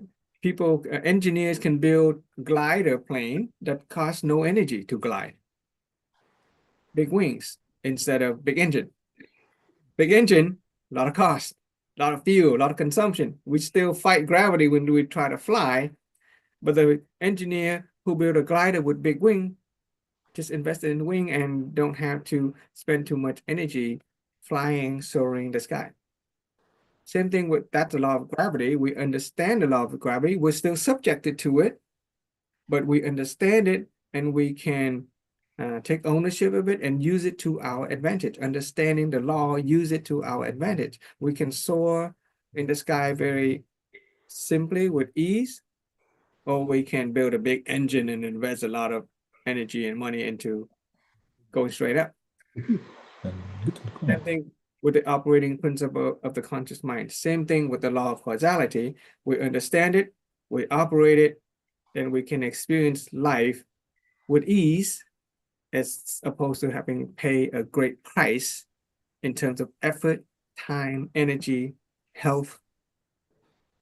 Okay? You get a sense of how it all fit in? Okay. Morgan and Vince, Yes. what are your impression in this topic of energy frequency? What I've just said, or what Ron just said. My mind a little bit empty now. Yeah, I'm sorry. Yeah, I try to get this. Yeah. That's fine. That's fine. That's fine. Okay. Mhm. And Frank, you know me because I'm working on the energy for such a long years. I'm totally on it, But do you and I can believe it. you get a sense that you can start taking ownership, right, of your energy level, right? Can you start taking ownership of your own fate just by using the few principles and natural law that we have offered here?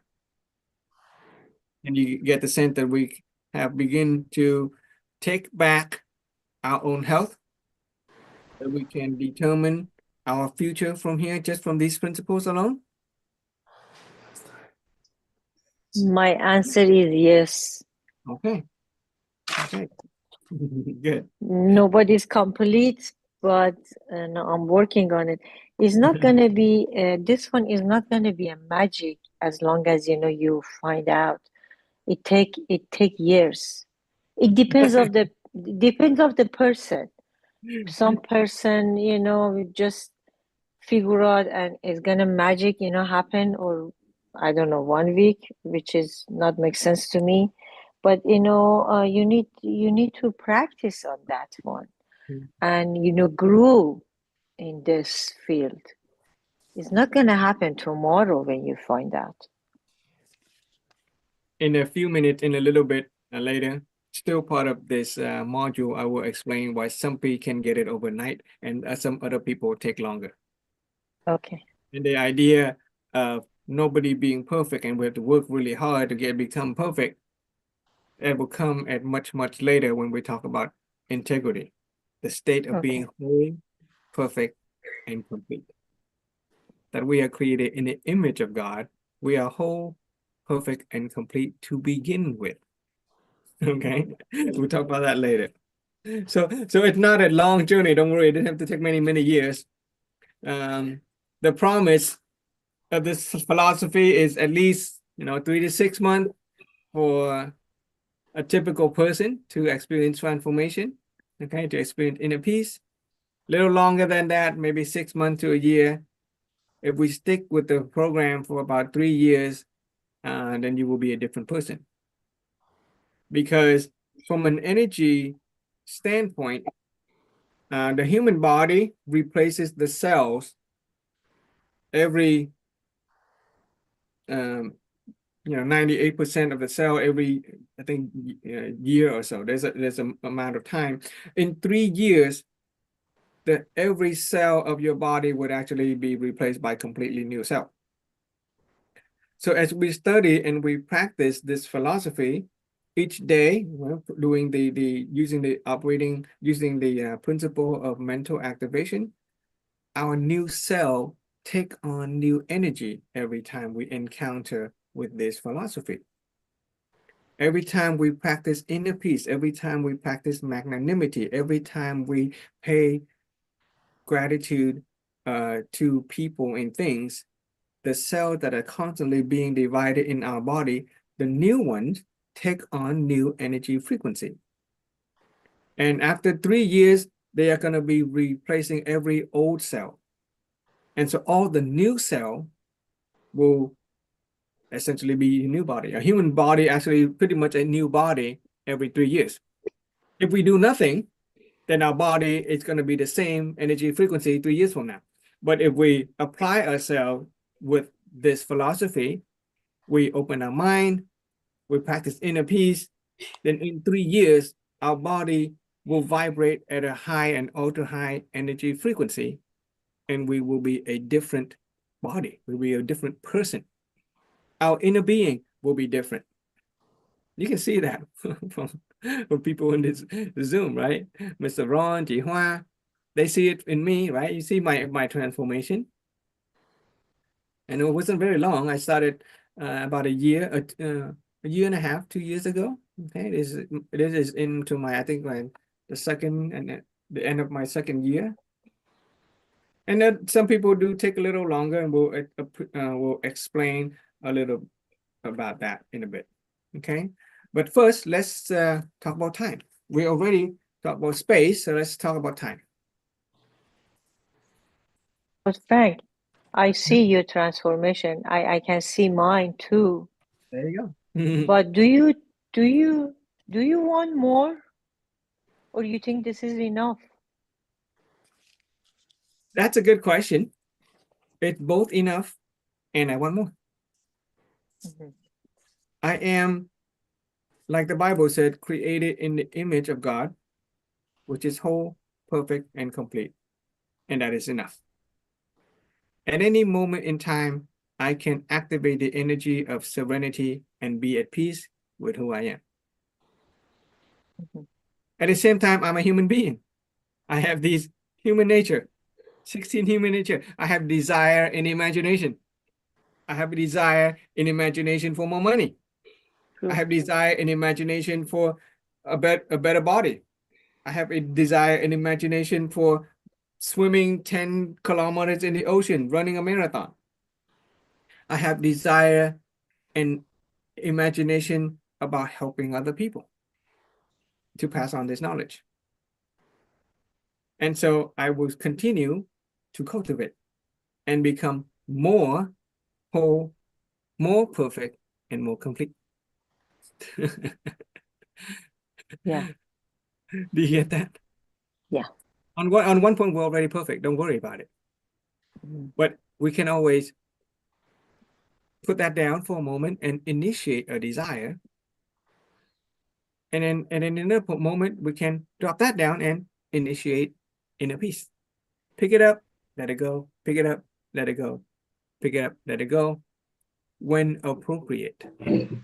Using wisdom. We haven't talked about wisdom yet, but that's what we're referring to. Okay? It is having wisdom, having awareness that enable us to know when to be at peace and when to initiate our desire and imagination and work toward whatever it is that we want. Create, right? Root cause of life begins with me. You create. You got nothing better to do, just be at peace. But if you want to do something, we're going to talk about doing the 7 great acts of giving, doing acts of love. Okay, let's talk about time. Time. Okay.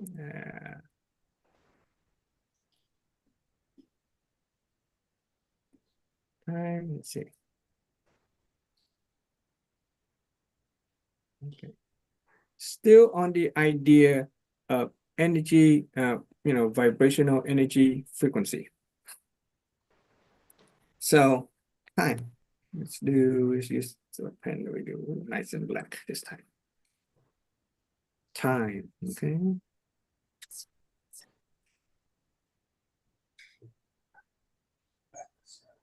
Time. Okay. Traditionally, historically, previously, when we think of time, what do we think about? Do we not think about the past,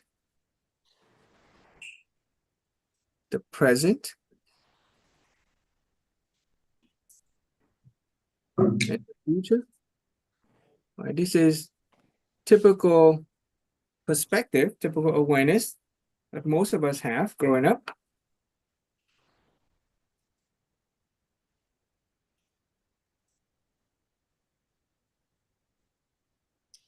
But now, hang on.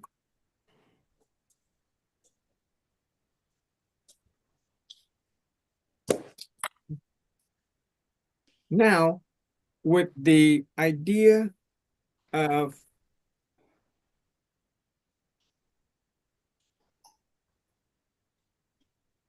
vibrational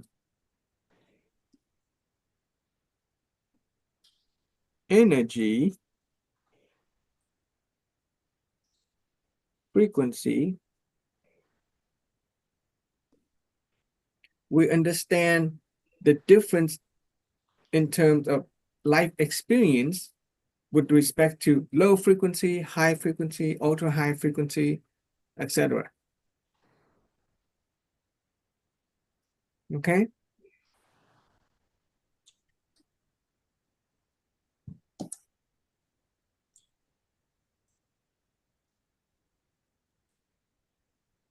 So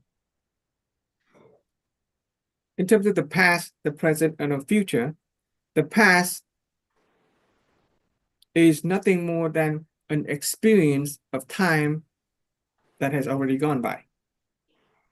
The present is an experience of time that is still ongoing, and the future is an experience of time that has not yet to come. Okay? So past, present, and future is simply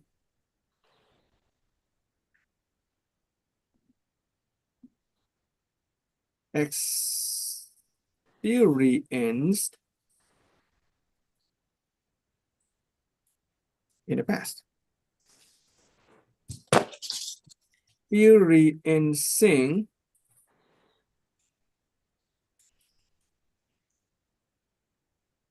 right now, and yet to experience.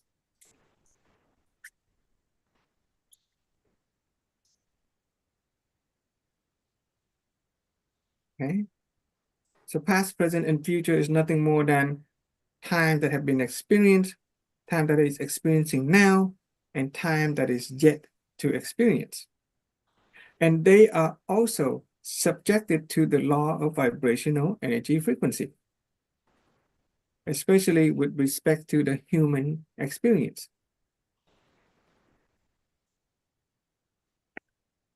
So when you have when it comes to time, there is the sense of time,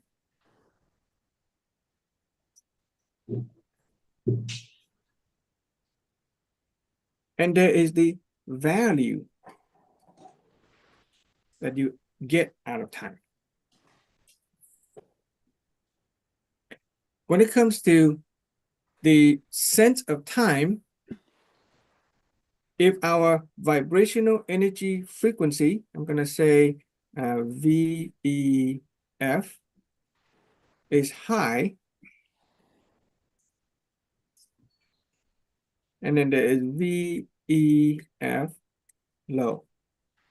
If our vibrational energy frequency, ourself, our inner being, our body, our spiritual being, if our vibrational energy frequency is high, then the sense of time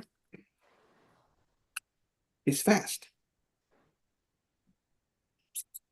In other words, time flies when we're having fun. Right? When we're having fun, that is a state of being that is high in vibrational energy. Very positive. Time flies when we're having fun. On the other hand, when we are bored, when we got nothing better to do, we have a lot of time, yet time seems to be slow. When we're bored or sad, time seems to drag on. When we're standing in line and waiting, our inner being is a sense of what? Anxiety, stress. Time seems to be very slow. This is a human experience of time. When our energy, our state of being is high or ultra high, time seems to go by really fast. Time flies when you're having fun.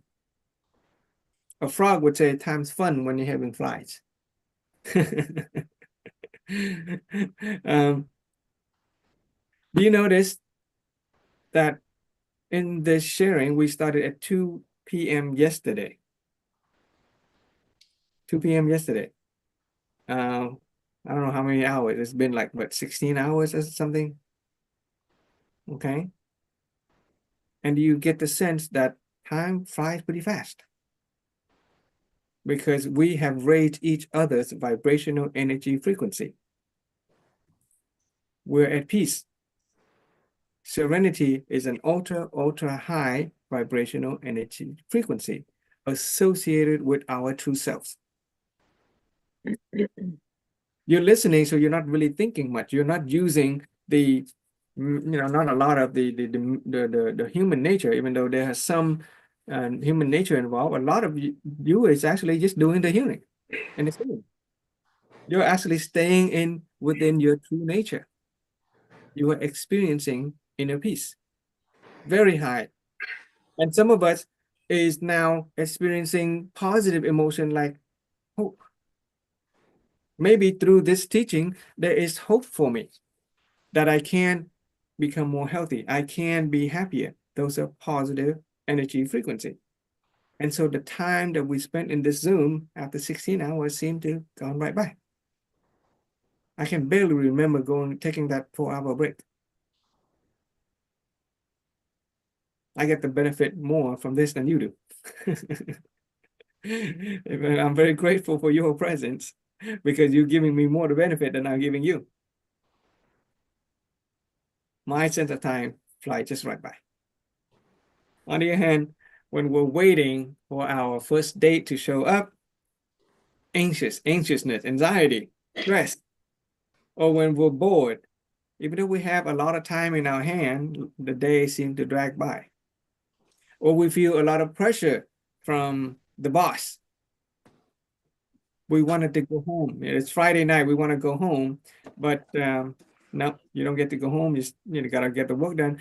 Time seems to drag on because our vibrational energy frequency is low. Okay. Now, the value of time is a little bit different. It turns out that when our vibrational energy frequency is high, time seems to go by very fast. But the value that we get out of it is also high. in a short amount of time, we can actually get a lot of things done. We are very productive. The value we get out of it is really high, as if we had a lot more time. When we're excited, when we're hopeful, we get a lot of things done in such a small amount of time, even as if we had a much longer time to do it. Anybody experience that yourself? Those of you who are, work? When you're at work and you have a deadline and you're not worried about the stress, you're just worrying about, the value that you're contributing, and you're excited and you're totally focused. You get so many things done in such a small amount of time, as if you had a lot more time. But you get a lot of things done.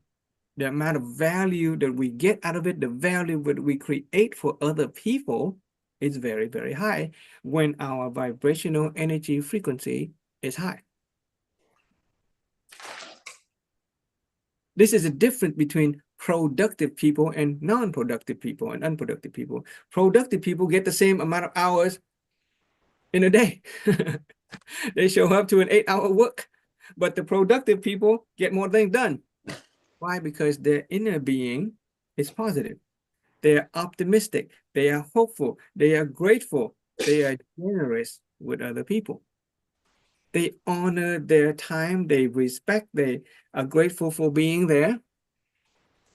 And because their energy is positive, they get a lot of things done. They are very productive. The value that they create out of it is very high. And usually those people will get higher compensation later on, thereby that circle of value creation somewhere. Money. Okay. A person who has a high vibrational energy frequency create a lot of value for other people, and they're going to get a lot of value back. Their quality of life will go up when they have a high energy vibrational energy frequency. We have the same amount of time, 24 hours a day, but it seems that high value people create more value for other people. On the other hand, if your energy frequency is low, you don't really get anything done. You get no value out of that seemingly endless amount of time that people give you, and you create no value.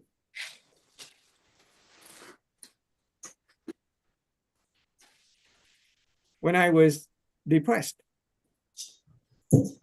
I would hide away in my room and I would sleep, and time would just kind of drag on by, and day after day, and I would get nothing done. But when I'm happy and energetic and energized, I get a lot of things done in a short amount of time. Okay. So with that, consider the following. That our sense of time, is dependent on our vibrational energy frequency.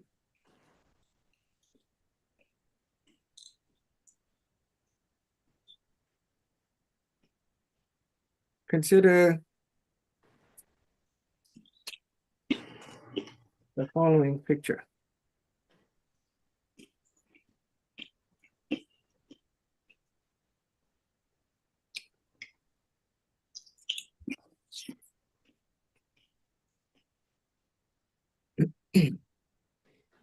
This is the curve of our aging, so to speak. Okay.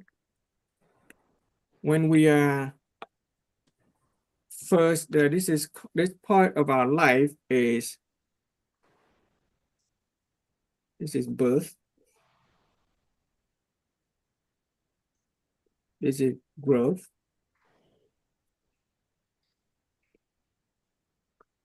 This is our aging. Okay. When we are first born, we're like a baby, we're lying down. Okay. When we're first born, we're lying down. As we This is low frequent energy. Okay, this is time. Okay, so this is the axis of time. This is energy.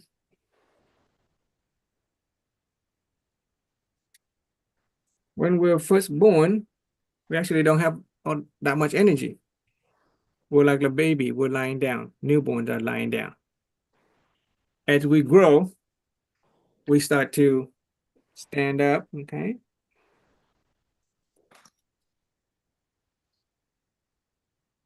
And we're like a little kid, we're growing up. More energy. As we grow even more, let's say we become a teenagers, we grow even more. We have more energy, we also create more value. And at some point, we sort of kind of reach the peak of our maturity. And then at some point, we sort of bend back down. Okay. Well, we bend back down. And then we get really, really older. We really bend down. Okay. So our hand, and now we are holding a walker, a third leg.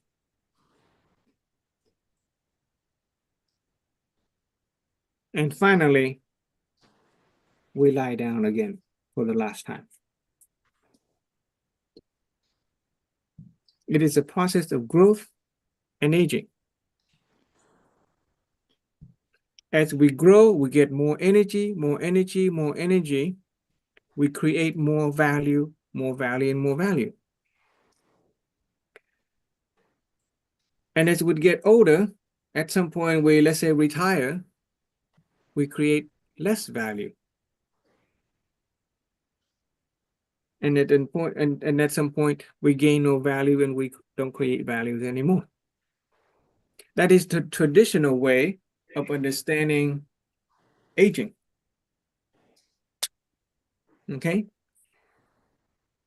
But now that we understand that time and vibrational energy frequency determines the speed of time as well as the value of time, then we can start taking ownership of that.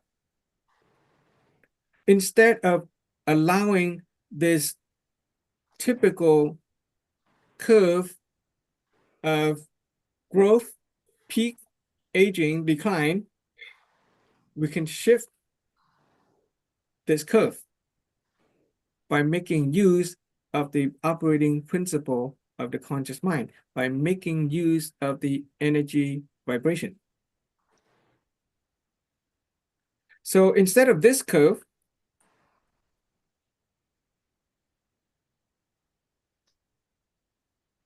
what we do, we're still gonna have to be born, we're still gonna have to grow,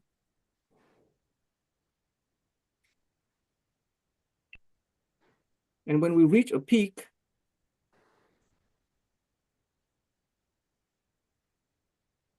don't let the energy vibrational decline.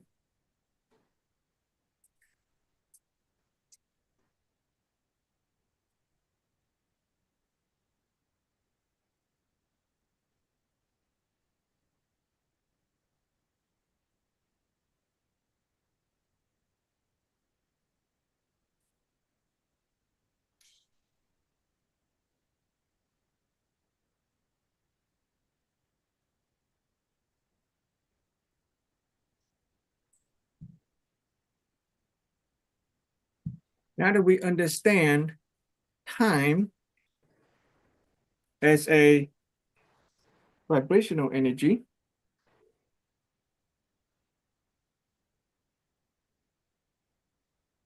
when we get a lot of value, it is as if time slows down. We get the same 8 hours, but we get a lot of things done. It is as if time slows down for people who are experiencing high vibrational energy frequency.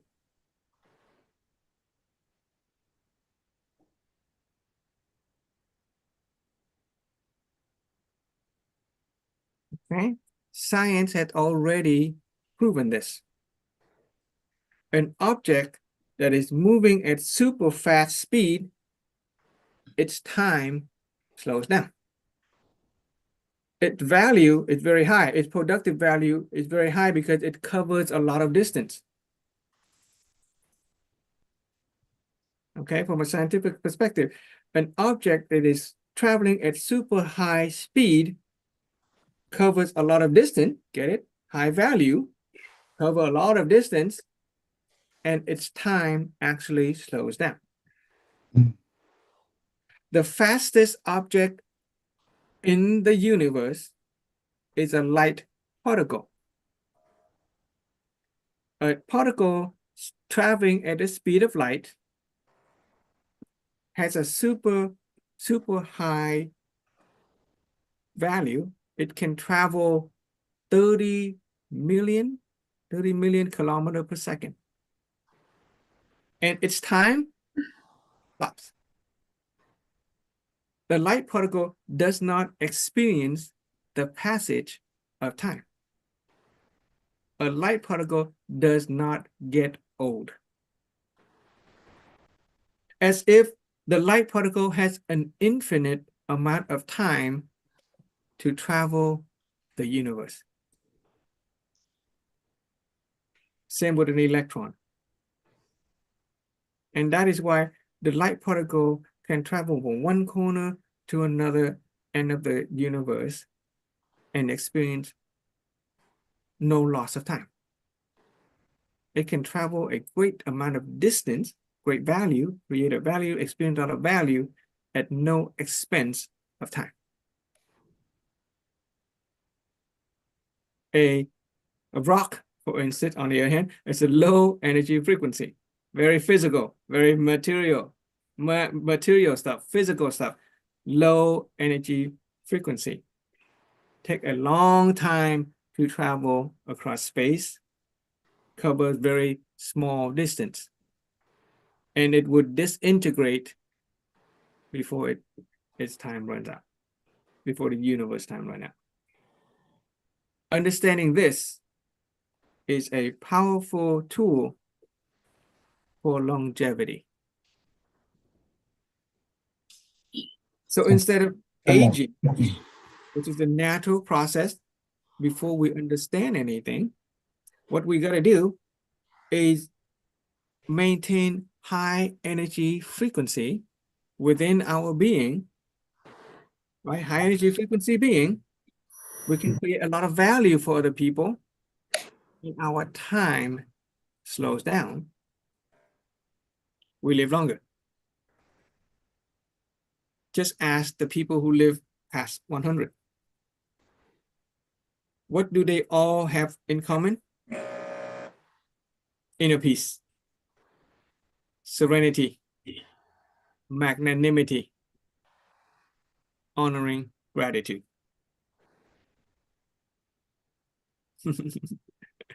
You will live longer? Yeah. Copy those people. Maintain high energy vibration.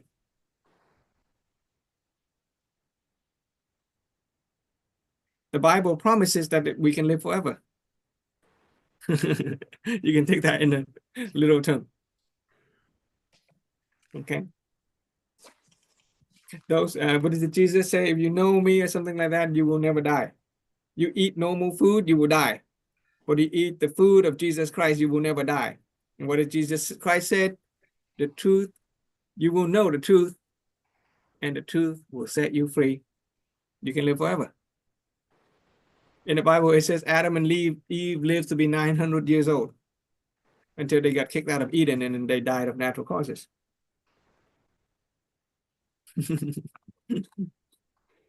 Humanity has been struggling to find ways to expand the average lifespan. We take medicine, we take nutrients and supplements, and scientists, we've been working on it for years, but we have the answer for it already right in front of us. The truth within ourselves. Whenever undesirable circumstances or people say and do things that we consider undesirable, instead of letting that message go negative, we maintain high vibrational energy frequency, inner peace. Maintain that high vibrational energy frequency. That high energy frequency will cause our time to slow down. And at the same time, we create value for other people. We create value for other people, and thereby we accumulate positivity into our being. Okay. Where did I go? And so we live longer.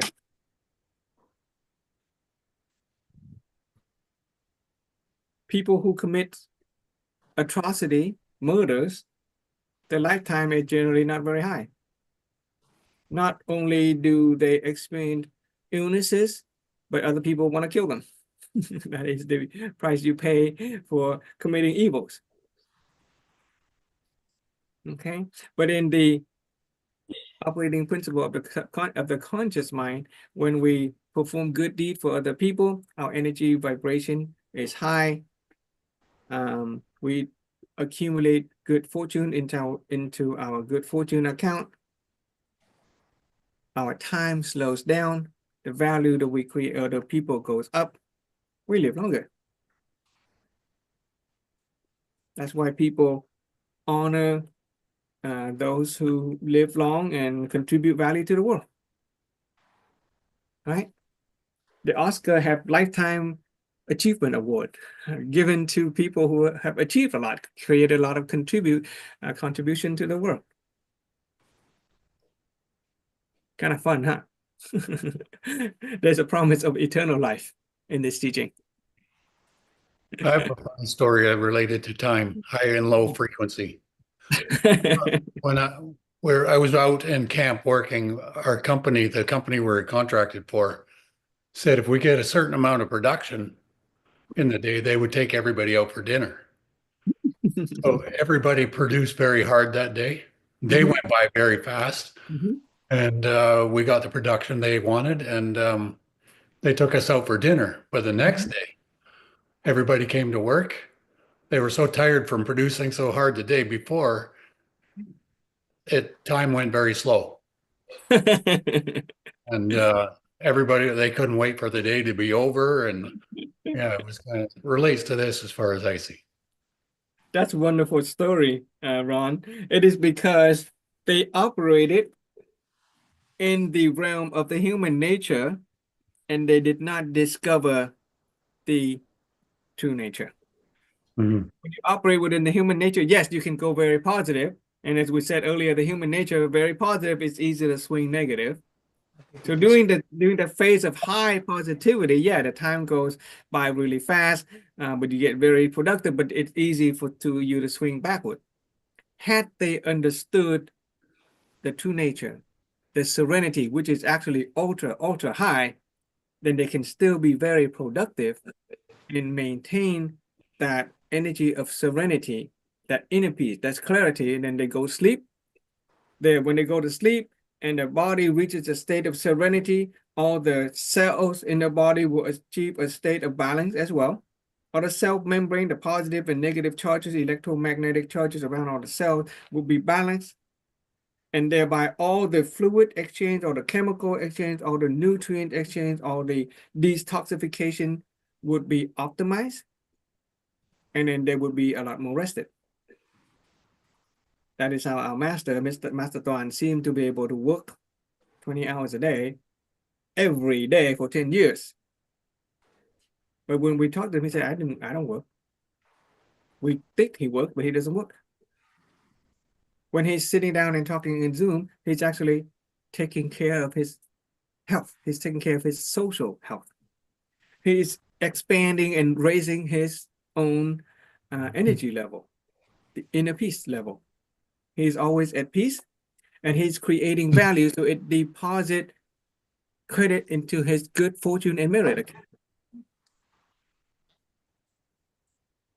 And if needed, he can lie down to rest, put himself in a state of serenity, rebalance himself. Then 5 minutes is equivalent to 2 hours. That is why the sense of time, even though it is very fast, its value, it's as if it's very slow. Instead of saying slow or fast, we're going to say long or short. Okay. Master Thuan, when he lie down to close his eye, he doesn't bother sleeping. It is the state of rest. He can rest for 5 minutes, and it is equivalent to 2 hours of normal people. Morgan knows. And Vince should know too if he's practiced meditating a little bit more. With meditation, you can actually enter a state of emptiness, which is our true nature.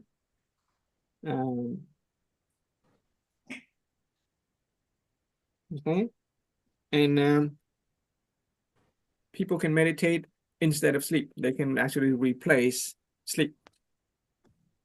The Buddha can meditate for 49 days straight.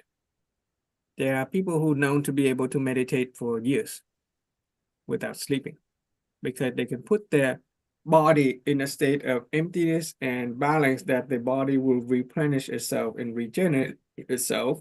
And so they would be constantly recharged. And they are not dependent on nutrition, food.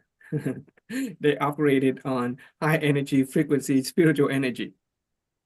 Yeah, there is an energy out there. There's a, not out there, but in here everywhere, spiritual energy within the universe itself that we can access only if we can get ourselves to the emptiness of being.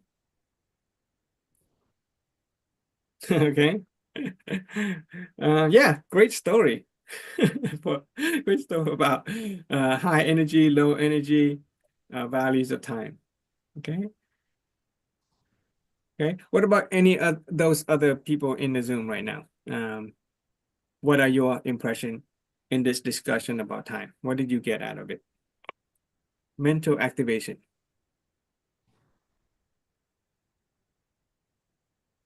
Vince? Morgan? Can you repeat? Wow, what do you get out of this discussion so far on vibrational energy, frequency, and time? What vibration I missed? Because I got depressed right now. I'm sorry. I'm in a state of depression right now. So Right now? Yes. Okay. That's okay. It's probably a lack of sleep. You're not used to it. Okay. Okay. Just be at peace with it. Okay. If you're feeling depressed, a lot of that is your human nature operating. A lot of positive, negative energy vibrating and getting all chaotic in the human nature. Just let it go. Know that you are hearing yourself speak. Know that you're speaking, and just be at peace. Let go. Let go of the depression. Let go of the need to get better. Okay, at this moment in time, there's nothing to do. There's nothing to worry about. Just let go. Can you do that? Try. Okay, no problem. I appreciate you giving us, letting us know you're still there. Okay. Yes. Just stick with it. Yeah. Okay. Thank you so much. Thank you so much, Vince. Okay, move on. What about you, Jihua? Do you have any, or Morgan, do you have anything that you want to share about time or? Not at this time. I'm just observing, your lecture and enjoy. But Okay. regarding of the depression that Vince mentioned, You give them the path how to release or let go the emotion of depression, whatever the news that make him upset or depressed. If we learn to everything is happen around one is make us, upset or sad or down. If we learn how to make it that happen visible or observable, we can be able to let it go. That's coming back to your word that is not gonna get us emotional. This is the way I'm practicing. Is everything is happen because we are human being, right? And then is related to the time too. If something happened and then we get the message in trying to be emotional, if we trying to observe the message, emotional is stop. I don't know how to explain. You explain very well. That's why I would rather to be quiet, just listening That's to you. fine. You Yeah, keep this keep part, doing it. Keep doing yeah, it. the I'm mental enjoying activation is about of your you. lecture. The mental activation is about what you've learned. Okay, you want to share what you have learned, what impresses you, what you find applicable, and if you have any realization. Okay, it is not about it's not about helping another person with advice. Mhm, Okay, so mhm, we are all on our own journey. Okay, we help each other when we can. Um, but the practice of mental activation is about applying the material to your own life, and if you see if you can get any value out of that. It is my way of knowing that the material has been transmitted to you. mhm. Uh, yeah, chị Hoa, please go ahead. But I have one question regarding of the timing. You mentioned is a high energy, they give you, long time to live. Mhm. But it's not only my question, many people, question. If we're gonna believe we're gonna die in our physical body and come back again and again and again, why we should care about, to long live, live longer? Because Okay, we already know after, our body, we're gonna leave our body, we're gonna come back again with a different body, right? Why we have to be serious, to keep, our body longer? good question. I can attempt to answer that, but I'm gonna let you hold on to that. Okay.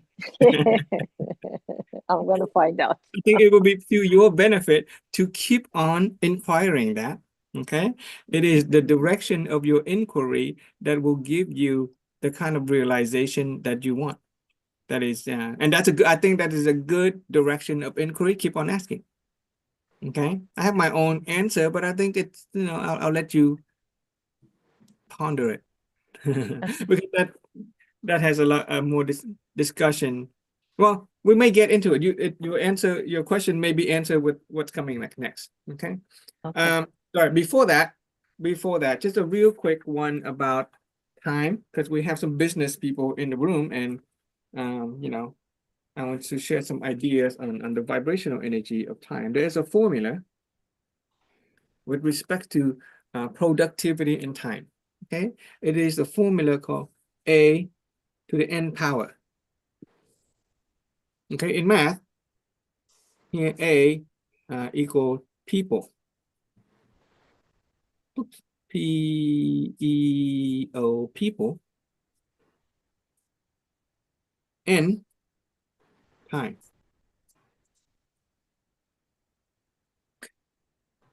A to the n. If all you have is one person, and that person spends a lot of time, 10 hours, um, a month, a year, for example, then it's still the work of only one person. Okay, A to the n. One person spending a lot of time doing things will ultimately result in only one person, the amount of work that one person can accomplish. But if you have just, let's say, 10 people, and those 10 people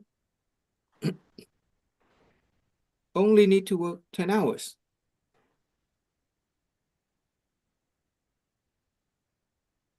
then already you're going to get 10 to the 10th power. That's just like 10 zeros, right?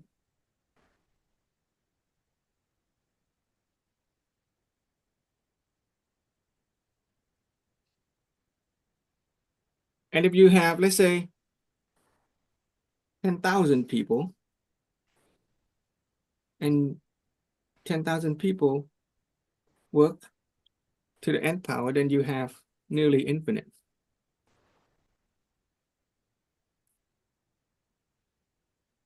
It goes to say that in a business environment, in an organizational environment, if all you have is just one person, it is not an environment, it is not an organization.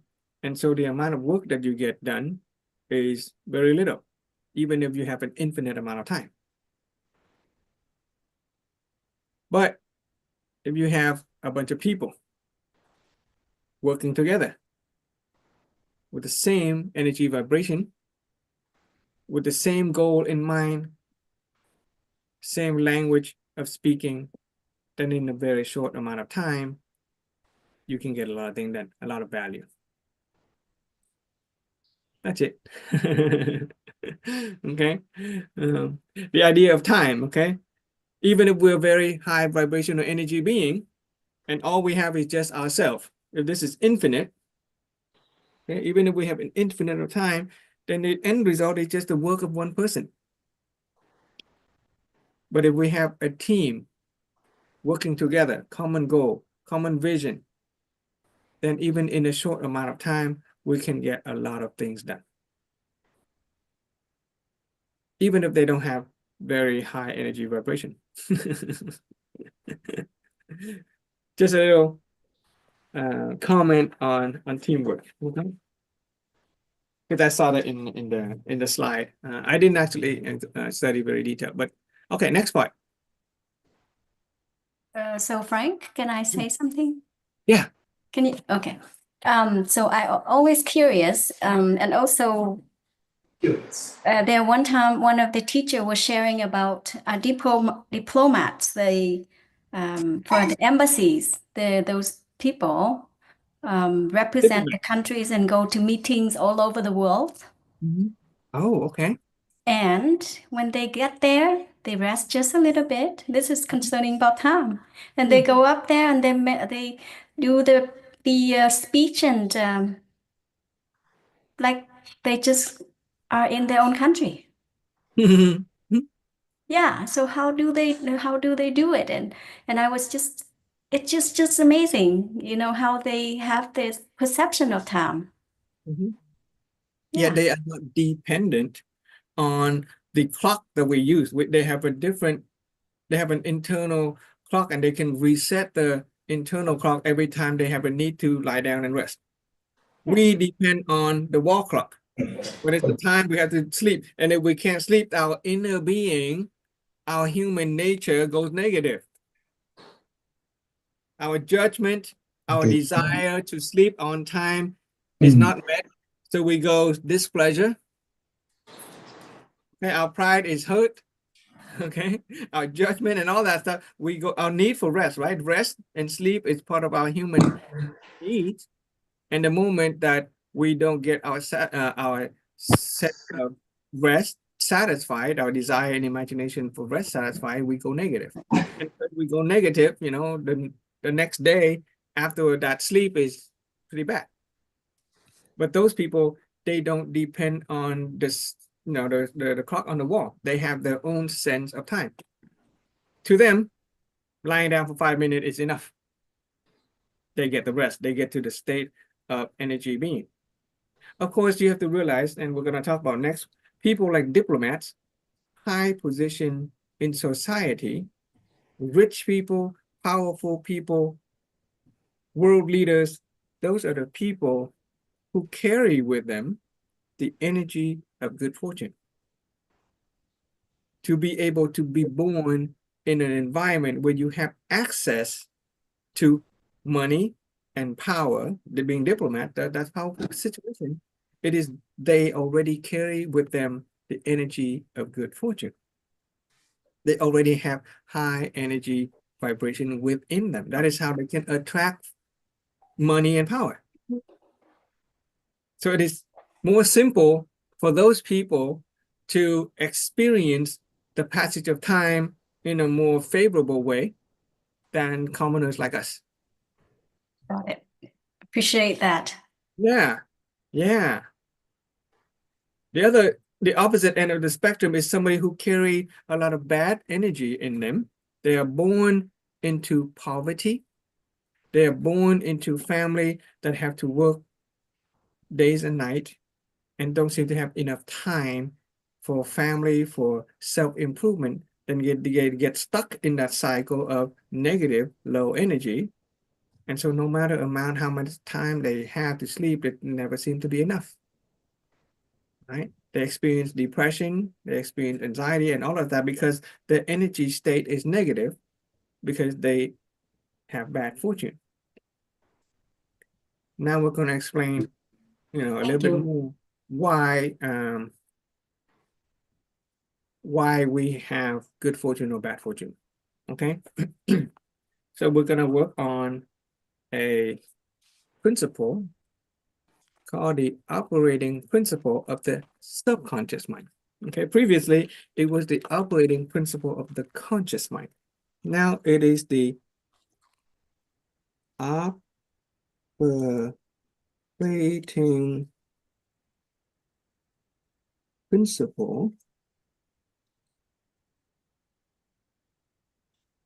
of the subconscious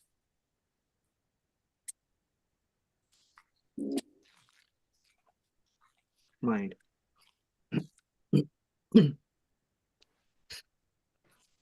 So let's draw a rectangle like that, like so. Okay. And this rectangle represents a garden, the garden of our subconscious. In the garden, there are many seeds. Okay? We plant seed. That's what we've been doing. We've been planting seeds. There are some green looking seeds. Okay. There are some pink looking seeds.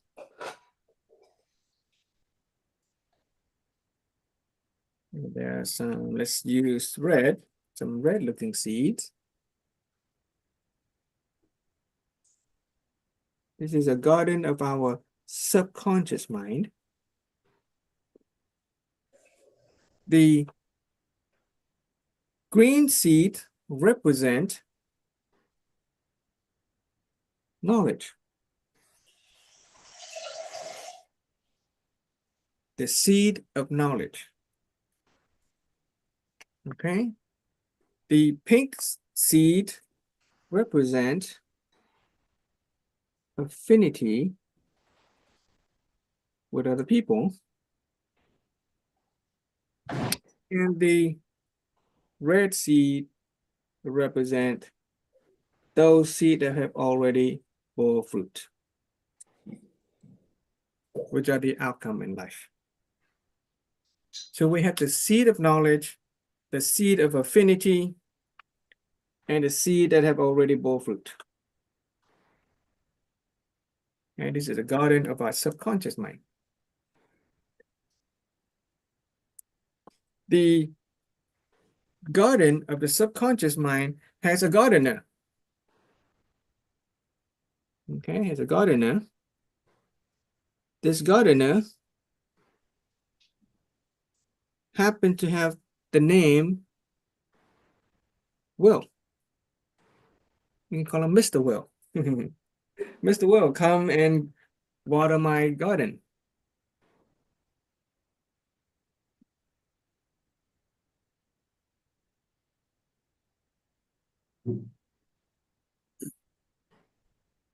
In the garden of our subconscious, we have the energy. Okay, we have, let's do a different color. Let's see, I like to use, what's purple? Okay, I like purple. Purple represent negative.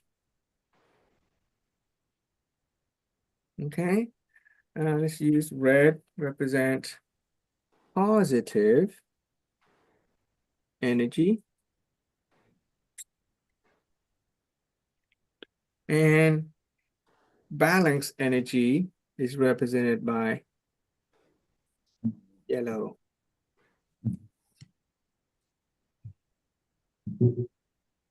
Okay. So this is how it works.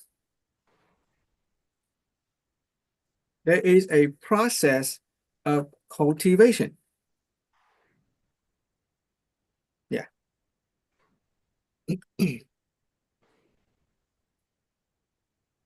Cultivation. Okay, the process of cultivation involves our hearing, our seeing. You kind of start to see how these tie together. Our saying or speaking, our knowing. Remember those mental images? It also involves our emotions and our mind. Okay? So in this garden of our subconscious, there are different kind of seed. There are so many different kind of seed. But to simplify it, we just group them into 3 distinct groups to make it easy to work with. Okay, simple to work with. There's a group of seed that we call knowledge. Group of seed that we call affinity, and a group of seed that have already bore fruit. Whenever a message comes into our being, right? Remember that? The symbol, the whole picture on the message. Never mind, I'm sure you can remember where it is. Remember it? Whenever a message comes in, if we allow that message to take on a positive or negative seed, we charge it. That message comes to our inner being through the process of hearing, seeing, saying, and knowing. It is a process of cultivation. Okay? And it is our emotion and our mind that will determine the positive or negative charge. Okay? Our emotion, our mind, the way we feel, the way we think about something. So when a message comes into our being through our hearing and seeing, we charge it with our emotion and our mind, and it takes on a positive or negative charge. The seed take on a positive or negative charge. If somebody calls us stupid, we charge it with the positive or negative charge, right? We hear it or we see it written in an email or whatever, and we start to say it to ourselves, and it becomes a part of our knowing. And if we give it a positive or negative charge, it is essentially we are cultivating that seed in that direction. So the next time we think about that incident again, what we're doing, we're telling Mr. Will here, remember with the will, Mr. Will has the will to hear, the will to see, the will to speak, and the will to know. Every time we think about that incident again, we cultivate it again. We're essentially telling Mr. Will, can you pour some positive or negative energy into that seed? And after a while, as Mr. Will cultivate the seed is going to grow and it will bear fruit with the same energy that we have cultivated. So when a message comes into our being and we first charge it with a negative energy, it becomes a negative seed. And every time we think about it through hearing, seeing, saying, knowing, every time we charge it with emotion, we're essentially telling Mr. Will, gardener, please pour some negative emotion, negative thought into that message. Through time, that knowledge will bear fruit into a negative knowledge. Negative knowledge are the knowledges that are unfavorable to what we want in life. It goes against our desire. Remember yesterday, the principle when we talk about alignment with desire? Anything that goes against what we want in life is considered negative. Anything that aligns with what we want, aligned with our desire, it's called positive. So from the moment we receive a message, we had already charged that seed with positive or negativity by telling Mr. Will. Through the process of cultivation, through the process of hearing, seeing, saying to ourselves and other people, and the process of knowing, we operate our emotion and our mind, or the mind and emotion operate us, and that seed takes on a charge, positive and negative charge, and that seed will grow up to be a tree. And if we keep on cultivating it, keep on feeding it with negativity every time, then it's going to come out to be a fruit of negativity. We're going to attract negativity with respect to that bit of knowledge.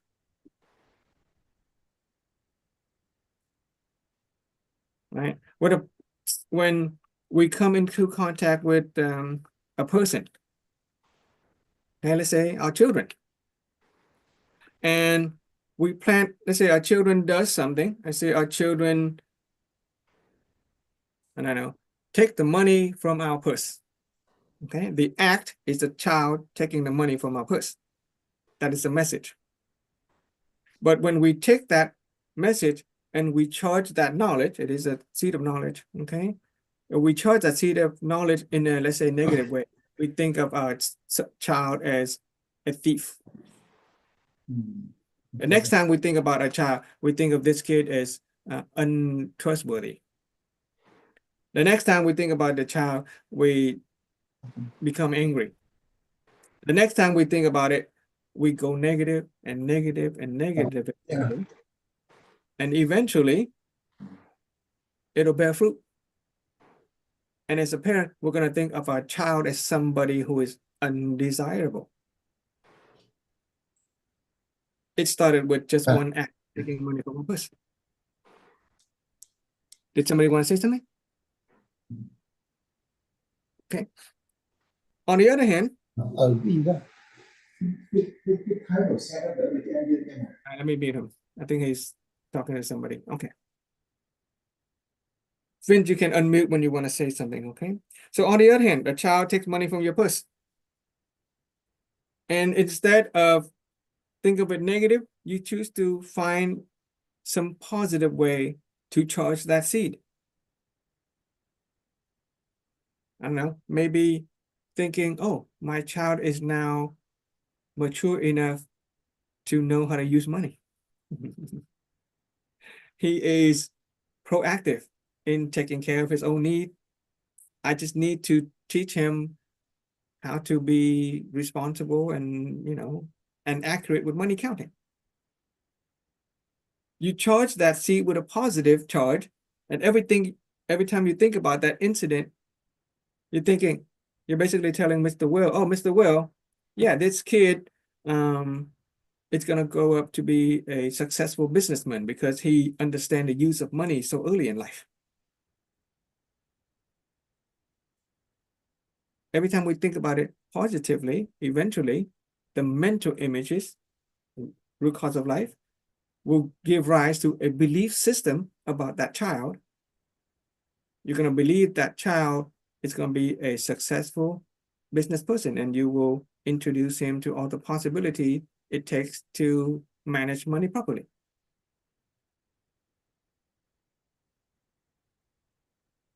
It all begins with the charging of that initial message with a positive or negative energy. And as we charge a knowledge, this is knowledge about another person, what that does is both you plant a knowledge about the incident. If you think about the incident as bad or positive or good, then that understanding about the incident, it affects, you basically plant a seed of affinity as well. Your affinity with that other person becomes a negative or positive when you start thinking about them. It may begin with nothing but a simple act of taking money out of the purse, but every time we think about it, we tell Mr. Will to charge it with negative or positive. He goes and he waters the plant, and that seed of affinity will grow up into a tree and it will bear fruit. If we keep on telling Mr. Will to charge and cultivate that tree with positivity, then eventually it will bear fruit in a positive relationship with our children. But if we keep telling that Mr. Will to charge that seed or water that seed and cultivate it with negativity through our hearing, our seeing, our saying, our knowing,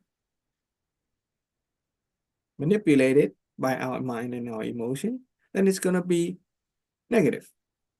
That child is going to grow up with an affinity that is negative. It is going to be an undesirable relationship with his parent.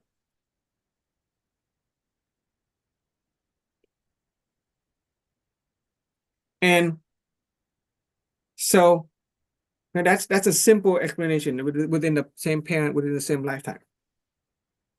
So let me ask you, have you ever met a person that you've never really met before? You've never really worked before? Never worked with before, you never hung out before, but you meet them at a party or something, and they seem to be you get along really easy. It's easy to get along with somebody. Or the opposite, you meet somebody before, they haven't really done anything to you, and you haven't done anything to them, but you hate their guts. You just can't stand their presence. Why is that? The only way to explain that phenomenon, yeah, you want to say something, Ron? It's their energy vibrations that they're giving. Yeah, the energy vibration is negative with you. It resonates with the negative energy with you. But the question is, why? Well, we haven't interacted with them. Why is it that their energy vibration, in fact, it is the affinity. Let's focus on the seed of affinity, which has to do with our attraction or repulsion with people. Why is it that some people seem to have a positive affinity with us, positive, energy vibration with us, whereas other people have negative energy vibration with us? The only way that we can explain that, and unfortunately science does not allow for that, and the Christianity has a half answer to that, the golden rule, is because in the past we have cultivated negativity with respect to our affinity with that person. Our soul and their soul, in however many lifetime, it could be 10,000 lifetime, who knows? It could be millions of lifetime. How many human lifetime have experienced?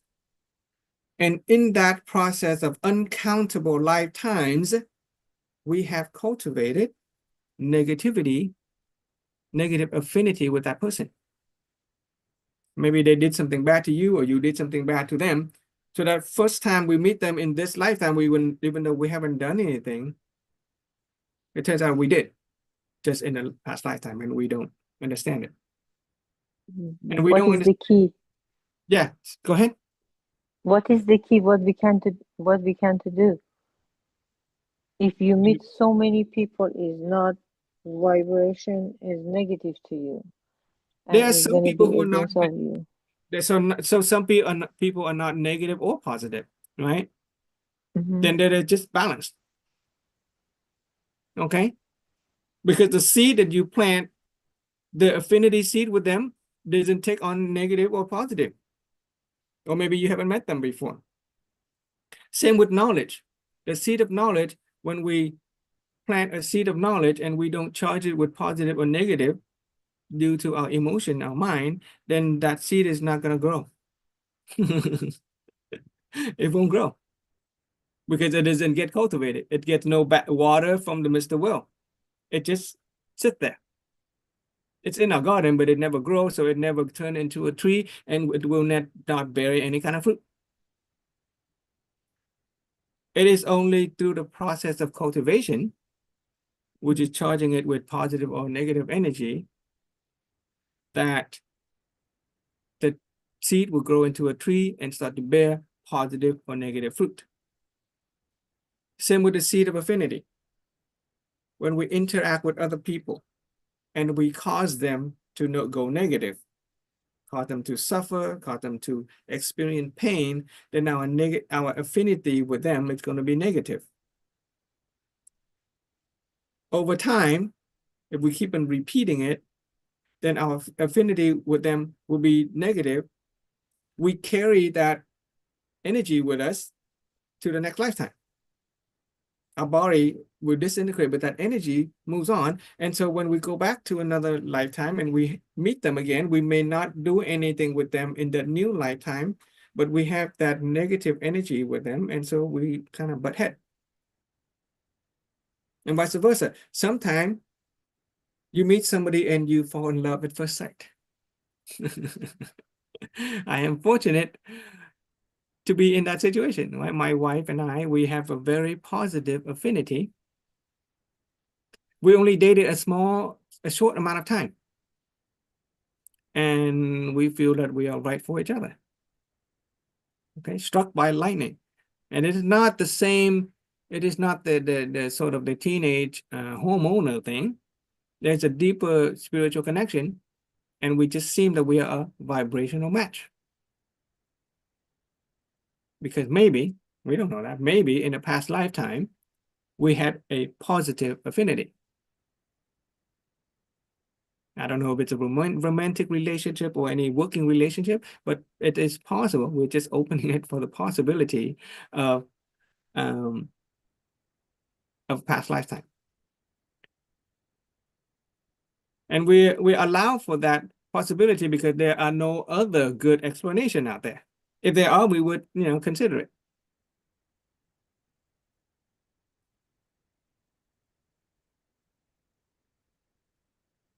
You guys get that? It explains why some people are born in great fortune and other people are born in bad fortune, because that they have both fruit. Whatever they have done in the past lifetimes, many times, it has resulted in negative or positive outcome in this lifetime. So how do you escape from that? Okay, what's the point of this whole discussion? This whole discussion is to actually liberate ourselves from that cycle of suffering, because you could earn a lot of fortune in the past, past lifetime, we may have done a lot of great things for other people and we enjoy wonderful fortune, but you look around and you see people burn their fortune. Just like that, right? People come in great riches, people enjoy power and fame, but in an instant, they burn their fortune. In fact, let me talk a little bit about the fortune.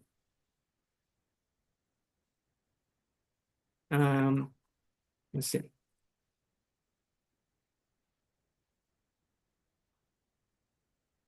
When it comes to fortune, there is a term. Since we're operating on a law of causality, it is a natural law, okay? And it governs everything in life, including our knowledge, our affinity, our outcome in life. The term is total causality. Not just the causality of this lifetime, but whatever fruit that we experience is a result of the total causality of all the lifetimes.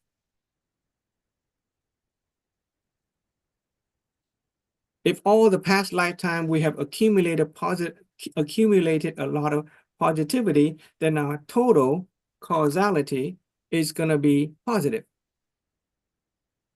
If in our past lifetime we have accumulated a lot of negativity, we cause a lot of suffering for other people, we're going to experience a lot of negativity in this lifetime. And so when it comes to knowledge, affinity, and the fruit, there's the idea of total causal knowledge.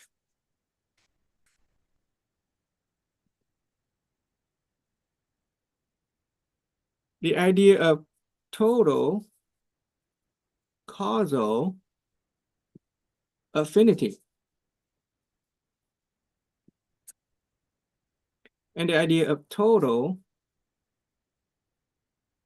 causal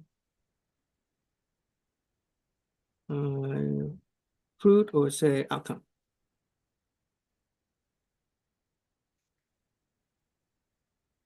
Okay, knowledge, affinity, and outcome.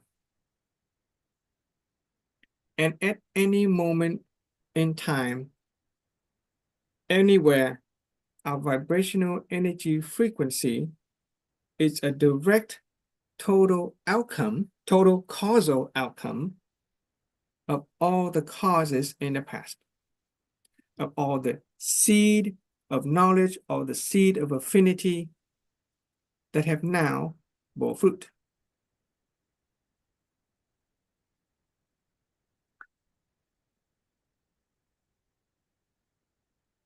Total causal outcome, or total causality.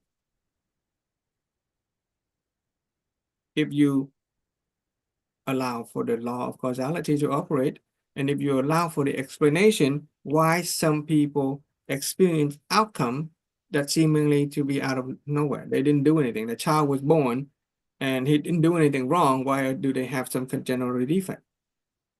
Or why some child is born to great riches, great health, great families, great power, because they are energy vibrational match with it. But why are they energy vibrational match with it? It is because of their total cultivation or conditioning. Right? It is the condition. We can plant the seed, but the seed does not grow until it has a condition, in the appropriate condition. And in this case, the conditioning is a process of cultivation. The conditioning or the cultivation through hearing, seeing, saying, and knowing via the emotion and the mind that will determine a person's fortune and outcome in life. And because when our body dies, we don't have a brain anymore, we cannot retain memory. When we come back, we will come back only as a energy vibration. We don't remember anything, but we still carry that positive or negative energy charge. That's all it is, a negative or positive energy charge. And that negative or positive energy charge, as it accumulates in the forms of matter and physical body and cells, and as it gives rise to a body that is either healthy or sick, that is happy or sad, that is born in great environmental fortune or poverty, for example.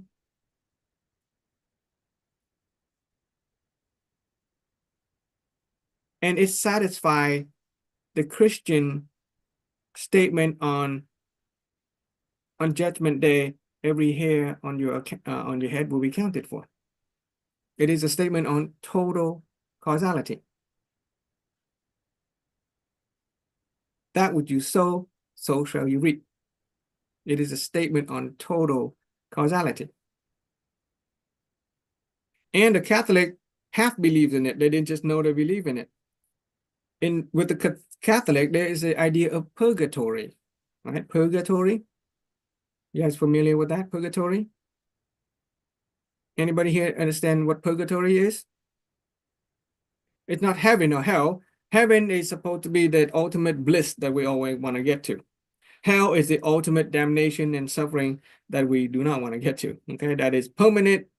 Hell is permanent state of condemnation. Heaven is a permanent state of eternal bliss. But there's this middle part called purgatory. According to the Catholic teaching, purgatory is a place where we pay for our sins and we cultivate ourselves so that we can become better and more worthy of going up. We cleanse our sins and we cultivate ourselves to become better and more worthy of heaven, to go up. And guess what? What place gives you suffering and pain? What place gives you the opportunity to cultivate ourselves? Is it not this lifetime? And if we don't succeed, guess what? We get to do it again. Until we pay for all of our sin, until we cultivate ourselves so that we become worthy of going up.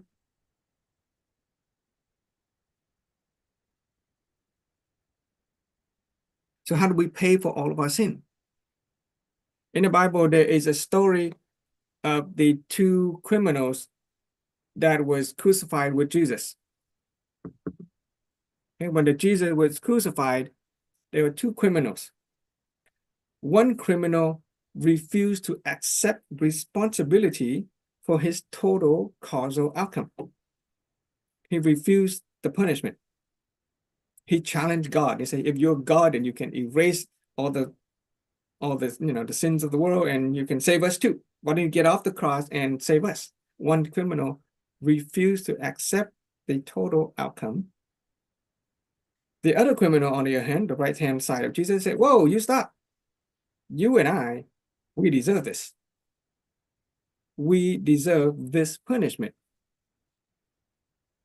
And so he asked Jesus to take him to heaven. And Jesus said, today, you will be with me in heaven. What does that mean? Well, the criminal on the right was able to access the root cause formula. Root cause of life begins with me. He take responsibility for all of his sin, take responsibility for all of his negativity, his negative total causal outcome. And in that moment, he already received the total outcome, punishment by death. And the moment that he received the punishment, which is a fruit, right? All the bad things that we've done, we plant it and it grows up to be a tree, it'll bear fruit. The fruit is positive or negative. His fruit is a negative outcome. He's going to be punished to death. He's going to be punished by death on the cross. At that moment, he welcomely received the fruit. Welcome reception. He welcomely received the fruit, which is the punishment of his crime. He eats the fruit, and then it's done. Causality ends right there. That's the beauty of the operating principle of the subconscious mind, is the moment that you welcomely receive the fruit, your causality ends. And it only ends if you stop cultivating it. It only ends if you stop telling Mr. Will to think positive or negative about it. He completely receives the fruit of his, his outcome, no longer resentful, no longer avoiding the consequence. And so that means he's no longer planting any new seed. No more evil seed, no more good seed. All of his punishment has been met. And so he is ready to be received into heaven. Well, guess what? The Buddhist does the same thing.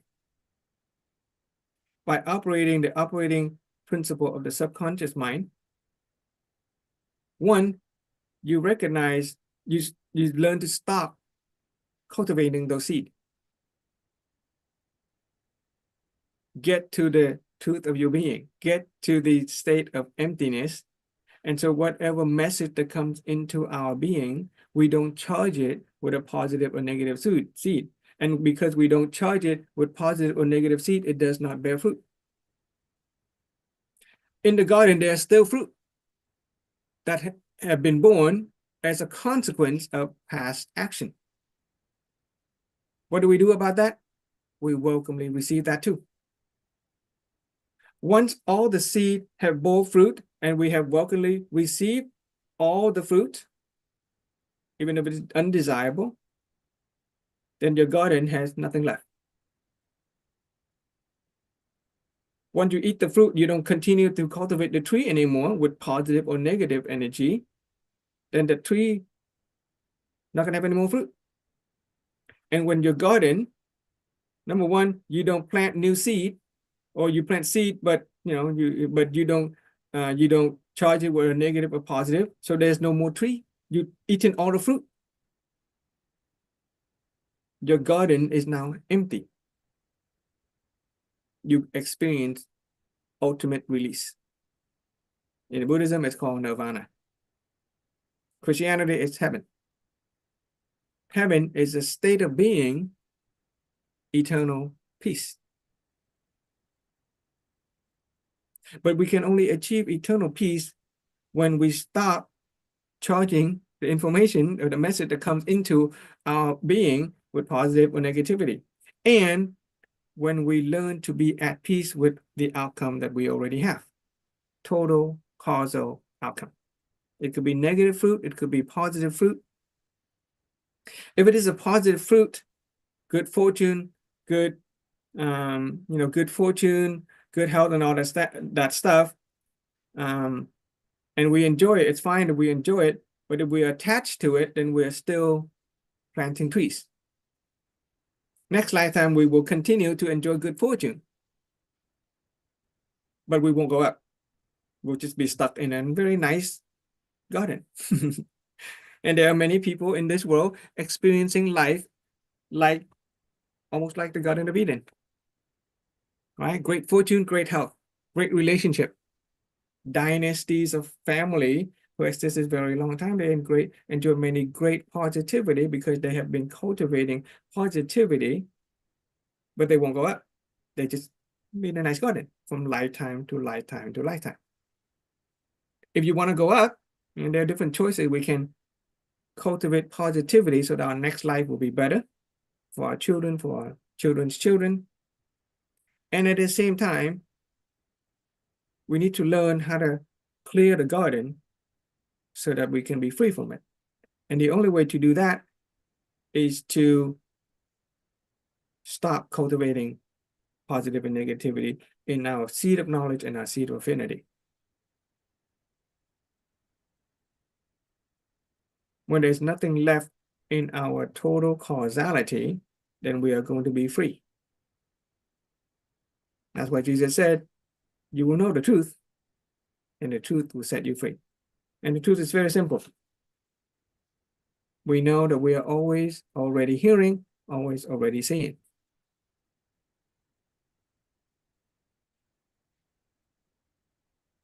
Right? And the Hindu word for that, or Pali word for that, is karma. Total causality is karma. But instead of using a foreign word,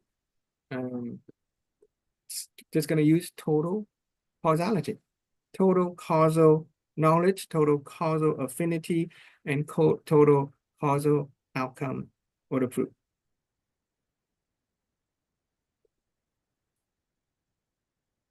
Okay, so in our human construct, there is I ran out of space. So where can I write this down? So we're gonna say total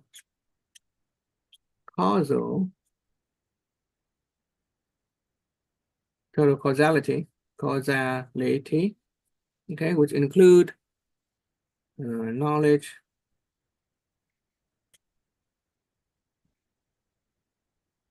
in the discussion on wisdom, we will learn why some people can acquire knowledge that they have not learned in this lifetime.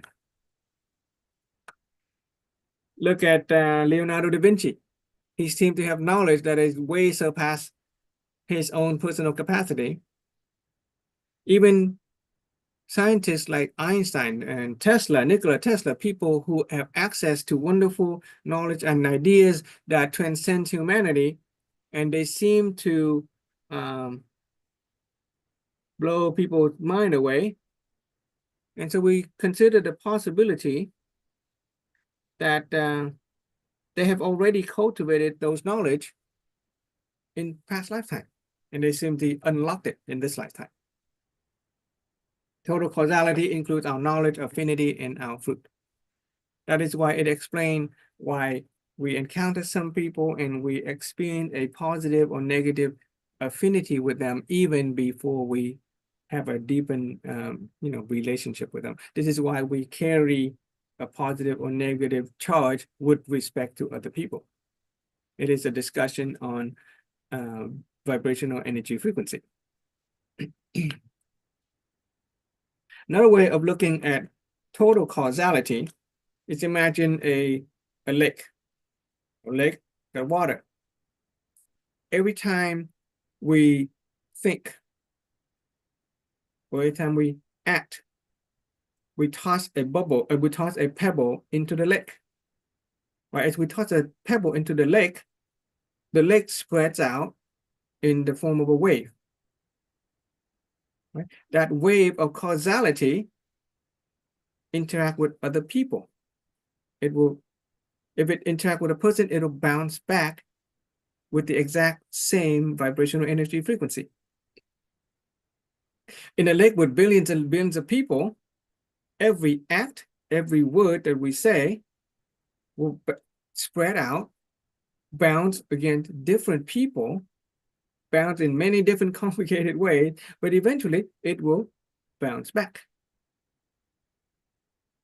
If we act and say with a lot of negativity toward other people, then when it bounced against other people, it'll bounce back in terms of negativity. That is total causality. Some waves can bounce with one person and then bounce off another person, bounce off another person, all the way to the edge of the lake. And it can take a long time to reach back to you. And so we experience circumstances, could be not negative or positive, that's seemingly out of our control. We win the lottery. Or we get into a car accident. We just sitting at the traffic light and somebody smashed us from behind. It wasn't our fault. We didn't do anything. Well, maybe it is our fault, but maybe not. From the root cause formula, root cause of life begins with me. It is my choice to be in that traffic at that moment in time. But from the total causality perspective, the religious and spiritual perspective, it is my affinity with that other driver. I may have done something to him or her in the past lifetime. That wave of causality spread out, however many lifetime. And by the time this lifetime occur, it smashed us in the back of the car just while we're sitting in traffic. If we didn't know it, if we didn't understand causality, we would blame the other person. We would hire a lawyer, we would fight to get compensation for the other person smashing us in the back while we're at the traffic light. But if we do that, then we have cultivated the seed of affinity in a negative way. We have told Mr. Will to pour some negative energy. We continue to perpetuate the negativity in terms of our affinity with other person. It's not going to get better. We may win the court case. We get money compensation, but we're going to cause that person to hate us. We cause them to go negative, both financially and emotionally and mentally. And so what we have done is we have just made the seed grown bigger, and it'll come back again with another fruit. And that is why human beings suffer. We continue to suffer, and we try to fix the fruit, but we can't fix the fruit. We have to work on the seed. We can either choose to cultivate with positivity if we want a better life in this lifetime and the next, or if we've had enough, we want to leave. We want to go up. We want to leave the garden, and the only way to do that is to achieve a state of balanced energy, where we no longer charge the knowledge and the affinity seed with any positive or negative energy. We experience inner peace, even in this lifetime before death. That requires the energy of intellectual merit. It requires wisdom energy. Wisdom level 3. We talk about wisdom level 3.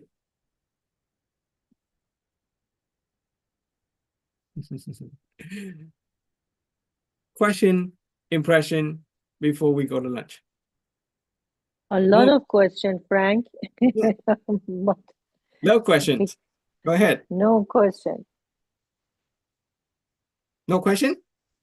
No question. I have a lot of questions, but it's not gonna fit in this time. You just Okay. keep going. No question.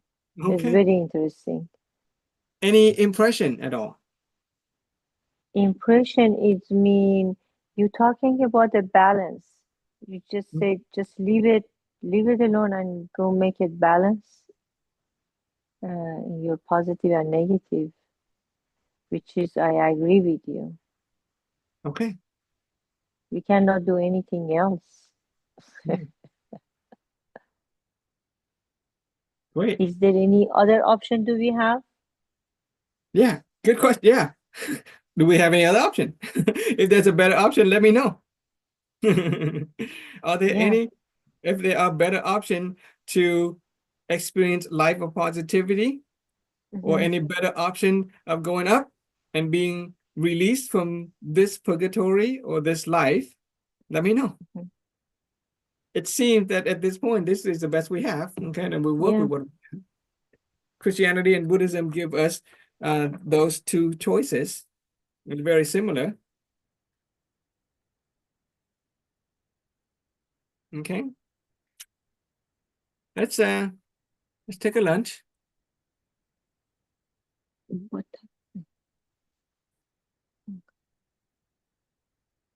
So, and before lunch, just real quick, right? So we kind of mentioned this earlier, but now that we understand total causality, okay, before we are able to operate the operating principles of the conscious mind and the subconscious mind, oftentimes we feel that we are helpless. things happen outside of our control. COVID, the fire, earthquake, accidents, illnesses, relationship seem to happen outside of our control. And we just chalk it up to fate. Or we chalk it up to our genetics, bad gene. Right? Fate and bad gene.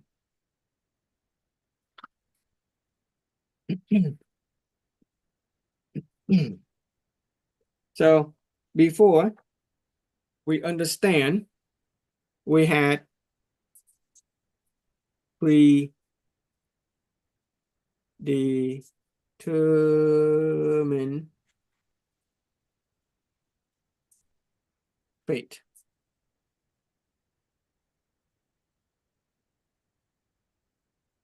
We can't fix it. It seemed to be that way. But now that we have understand causality, we're still dependent on fate. But what we have is total causal, I'm going to call it destiny. We can change our destiny. We can change our fate starting from this moment on. Okay, we can change the way we think about other people. We can change whether or not we charge a thought or an affinity with other person in negative or positive. We can choose if we want our life to continue to be more positive and more greater fortune, or we can choose to go the balance, ultra high energy, and be released.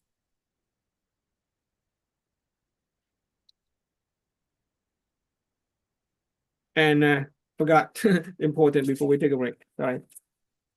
Because earlier on I mentioned why some people burn their fortune. I do need to mention that these few things that will burn your fortune. I say that.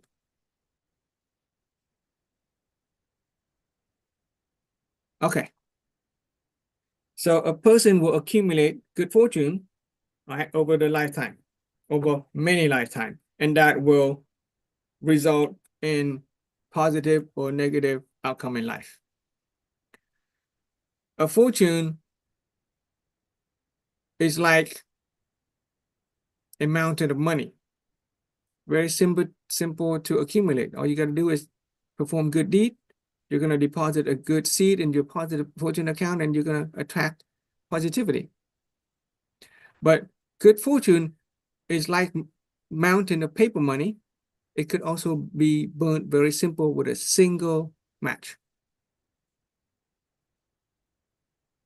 The matches that burn our good fortune is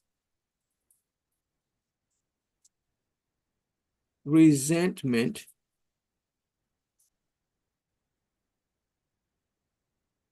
and blame.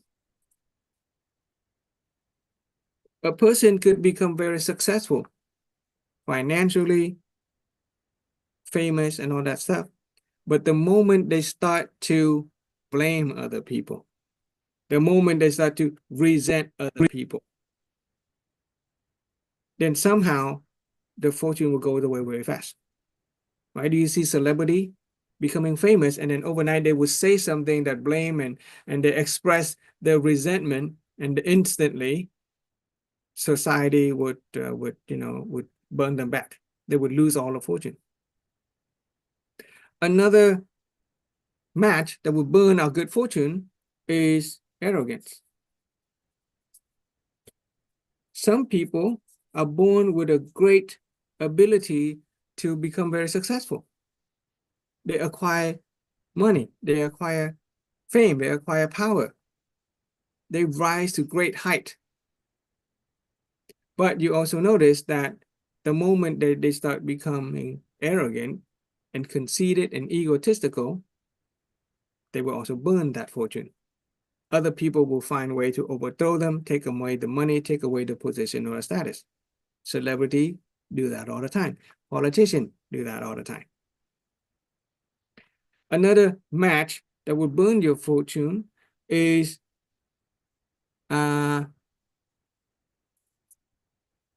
delusional wrath. When you see a leader rave and rant his own or her frustration and anger towards some topic, he will burn his fortune very quickly. People will find ways to remove him from power. Okay?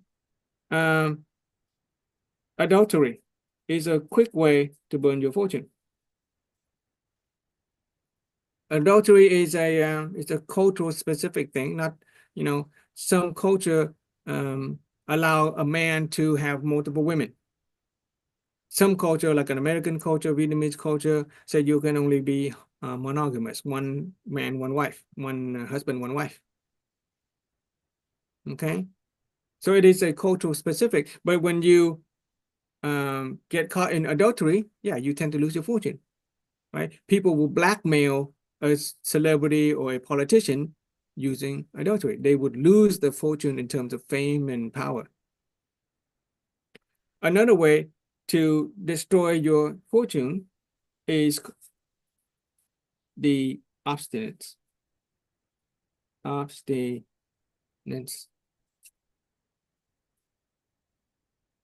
Okay. You may gain a lot of wisdom.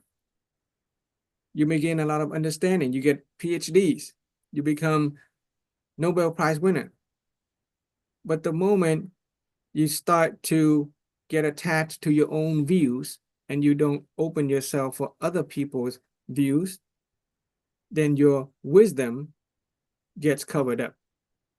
Wisdom, unlike the fortune, wisdom, the merit wisdom, is like a mountain of gold. Hard to burn, but very simple to get dirty and covered up by dirt. Obstinate would cover up your wisdom, and that will eventually cause you to go delusional. You lose the clarity and you become delusional, and you will lose your fortune. So a simple way to protect yourself against these matches that burn your fortune is to initiate or activate the following energy. To prevent yourself from resentment and blame, activate honoring gratitude. Okay, if you are grateful for everybody and everything, and you honor your existence and other people's existence, then you won't blame them. You protect yourself against destroying your fortune through resentment and blame.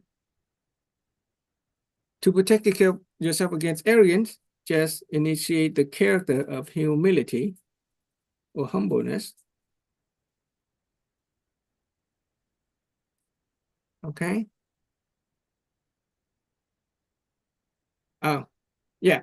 To protect yourself against delusional wrath, anger, okay, extreme anger, you want to initiate the energy of magnanimity. Be tolerant, be accepting with respect to other people and yourself. To protect yourself against all adultery, learn the moral code of your society. Okay, so stick to moral correctness. And when it comes to wisdom, to prevent your wisdom from going dull, you need to get to wisdom level 3. We'll talk about that later. To get to wisdom level 3, you can help other people discover the truth within themselves, the truth that will set them free, the emptiness of their being, and thereby you can prevent yourself from going negative with respects to the open mind and the judgment, and we remain wise. And then with wisdom, we can go up. With clarity, we understand the right thing to do, and we can go up. Okay, that is a spiritual and religious take on the human construct. Let's take a lunch. 1 hour, okay? Yeah, okay. It is now, let's do an hour, 10 minutes to make it 1 o'clock. We'll come back at 1. Come back at 1.